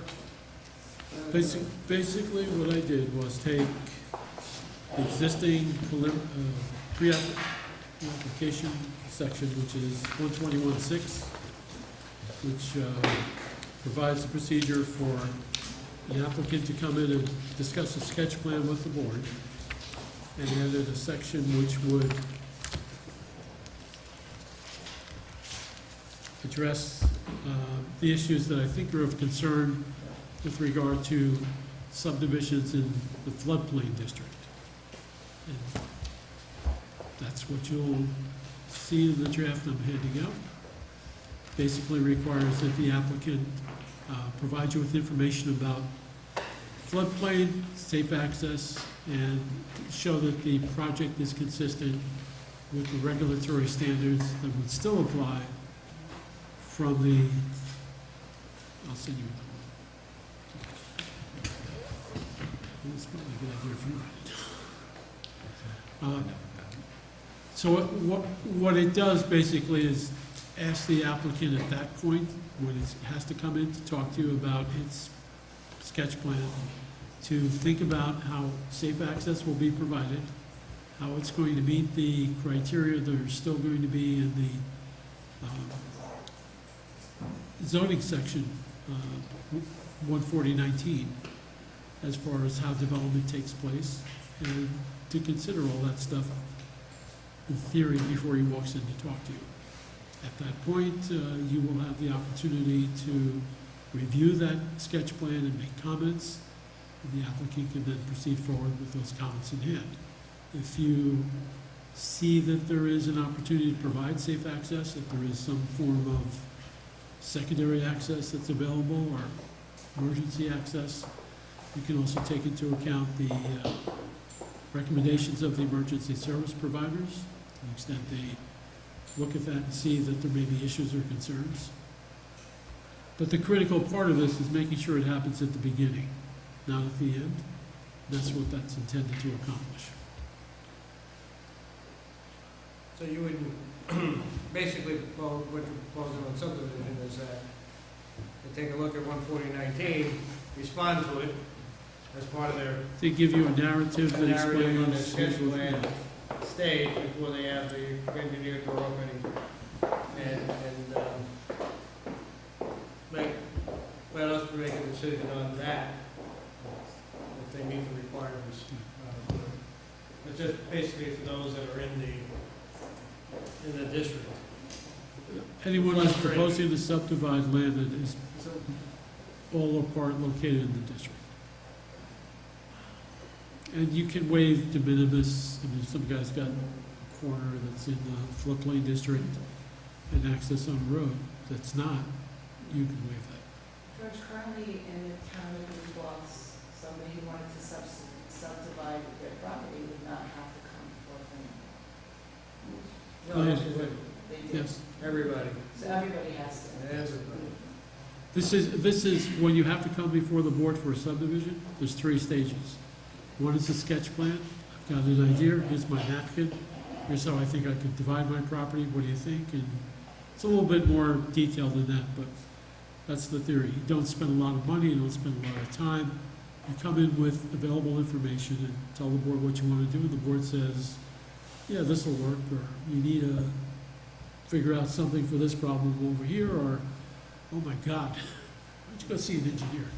You know, those are the ranges of response you can have depending upon how much effort they put into it. After they go through a sketch plan, typically they'll come in with a preliminary plan, which is the layout for how a subdivision would be structured, but without all the, in theory, it's without all the engineering.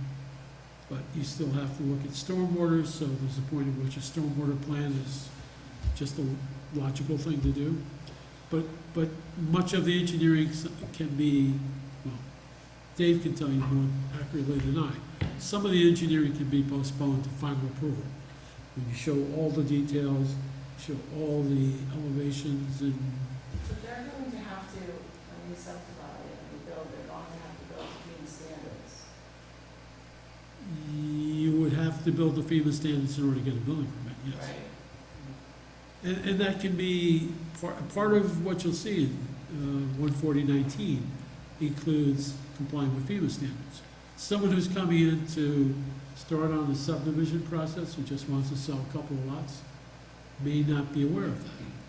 This When you say isn't, sell a couple of lots, are you talking about subdividing large areas, or are you talking about just one person subdividing their lot so that they can have another house in their lot? yes. Can you define, Well, if we're talking about a both. neighborhood or? Both. But from what I understand, from what I've been told, that there really is no huge neighborhood that we're going to be subdividing. There's just a couple of instances, maybe 10 or 12, where we're gonna subdivide at someone's house, where they have a Well, large enough, property where they can build a the home. Mahoney Farm, I think, was 90 So- acres, Yeah. which was large, 90, I think. Something, it was very large, and it is in the floodplain. And it Wait, there's is, 90 properties in the whole. No, no, no. 90 acres.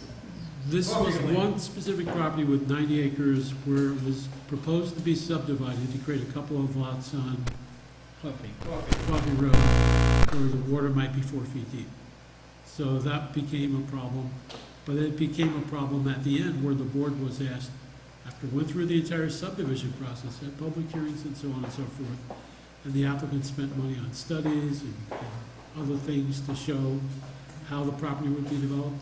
At that point, the board determined that it could not approve that application because of that situation. This is an attempt to build that in to the beginning. So somebody thinks about that first and says, oh, I'm going to get access on Coffee Road, put a couple of lots in. And at that point, that would be where it would be beneficial to everybody to say, well, there's 4 feet of water. When it floods, how's that going to work? Is that a good idea? And not at the end. And that's really all this is attempting to accomplish. Whether it's 1 lot or 10 lots, it still makes sense to ask the question. Just in my opinion, a more extreme example, and I can see that could happen, but why should somebody who has just a property with their home and they want to subdivide it so they can build another home on their property, why should they be held to that same standard as that? Because it's a standard that applies to anybody who is subdividing property. Why should it not be subject to a standard? If a person bought a piece of land and wanted to subdivide it for 2 houses, why should that person be treated differently than somebody who has 1 house and wants to build another house and sell it? It's a safety issue. And it's really something people should think about, whether they live there or not. They may feel, well, I can handle this, I have a boat or whatever, but they're selling to somebody who's... Right, but they have to build to FEMA standards. Well, the house has to be built, everything we can, that's fine. But what we're talking about is access to this Right. piece of property. And do they have access in periods of flooding, secondary access, or ways to get emergency vehicles in and out? Have they looked at that? Some may have it, some may not. But what we're trying to do is tell them to think about this up front, before you start getting engineering drawings and say, yeah, here's my secondary access, I have something here, and the board can see that, and okay, we can go on with the rest of the application. Gee, this is what I think I have to do, and to get it, and the board says, that's not viable.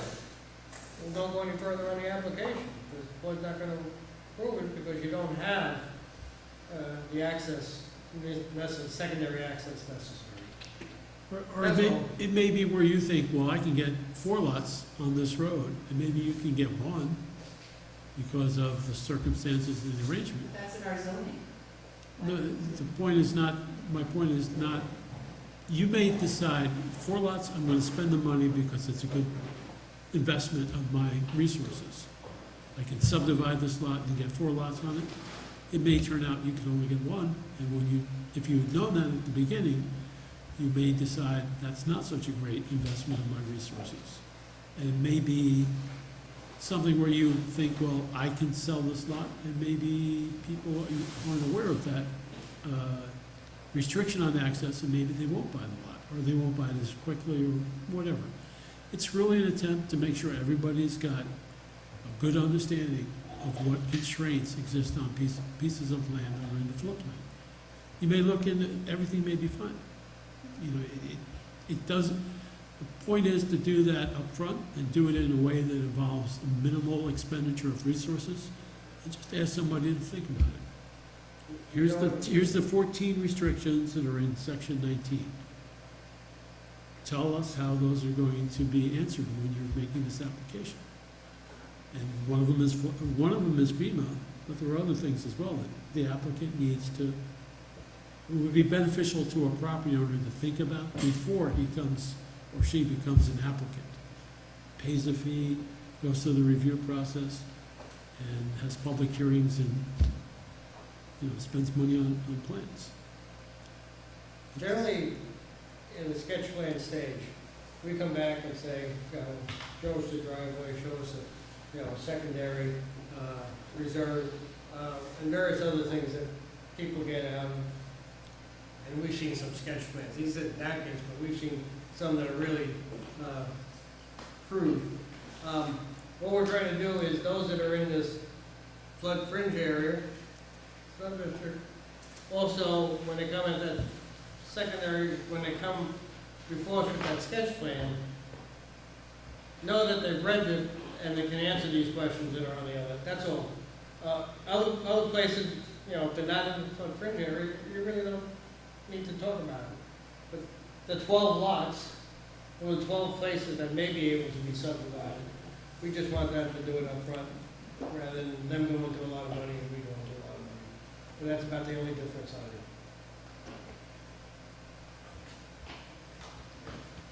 So I think this is getting what we do have in existence and just putting it into the forefront that if you're in the flood fringe, you gotta tell us on the sketch, your first visit to the planning board, be able to address these issues.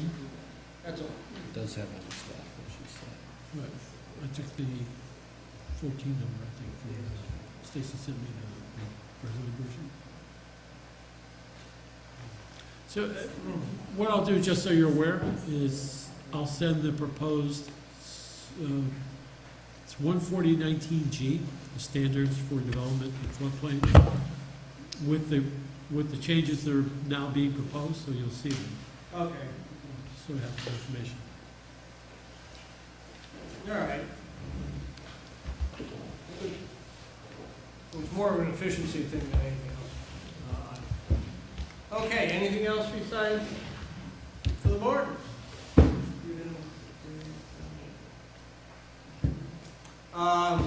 Yes, I raised the issue of while Adele was nice and warm down in Florida. No,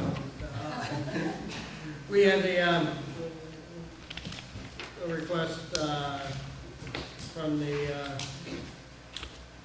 town and village on the new master plan committee. I was trying to get Adele on it. She has agreed to serve on the committee, to take the burden off anybody else who's thinking about it. If you want some background on it, all the while I was on the previous one, and but don't give her any bad vibes. But you can talk to him. But I passed it off to the master plan for Adele to represent the planning board on the master plan committee. The last one took about 10 years to do. She's young. You did the one that didn't make it, too. I can proudly say that I was sat on and helped draft the existing official master plan. When was that? 1995. That's I was only when- 20 years old. when it finally made it. It started in '85 when they started. And then it was 20 years old. Yeah. Okay. Point of information, the board had asked for information about architectural review guidelines, procedures. I did circulate some links to them. Is there anything? I think a couple of months ago, the board was interested in looking at architectural review guidelines. Yes. And I did circulate, I think, one section of a code and then links to other codes that I thought were interesting, including Rhinebeck and I think maybe Poughkeepsie or Newburgh. So I just, if the board is interested, I'd be interested in knowing what direction you're going with that. We gotta do some homework. Okay. Motion to adjourn. Second, all those in favor? Aye. Thank you very much.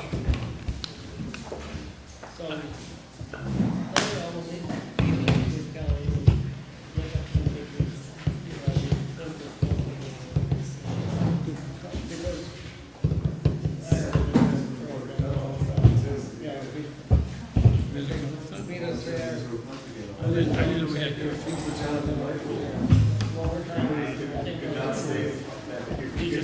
This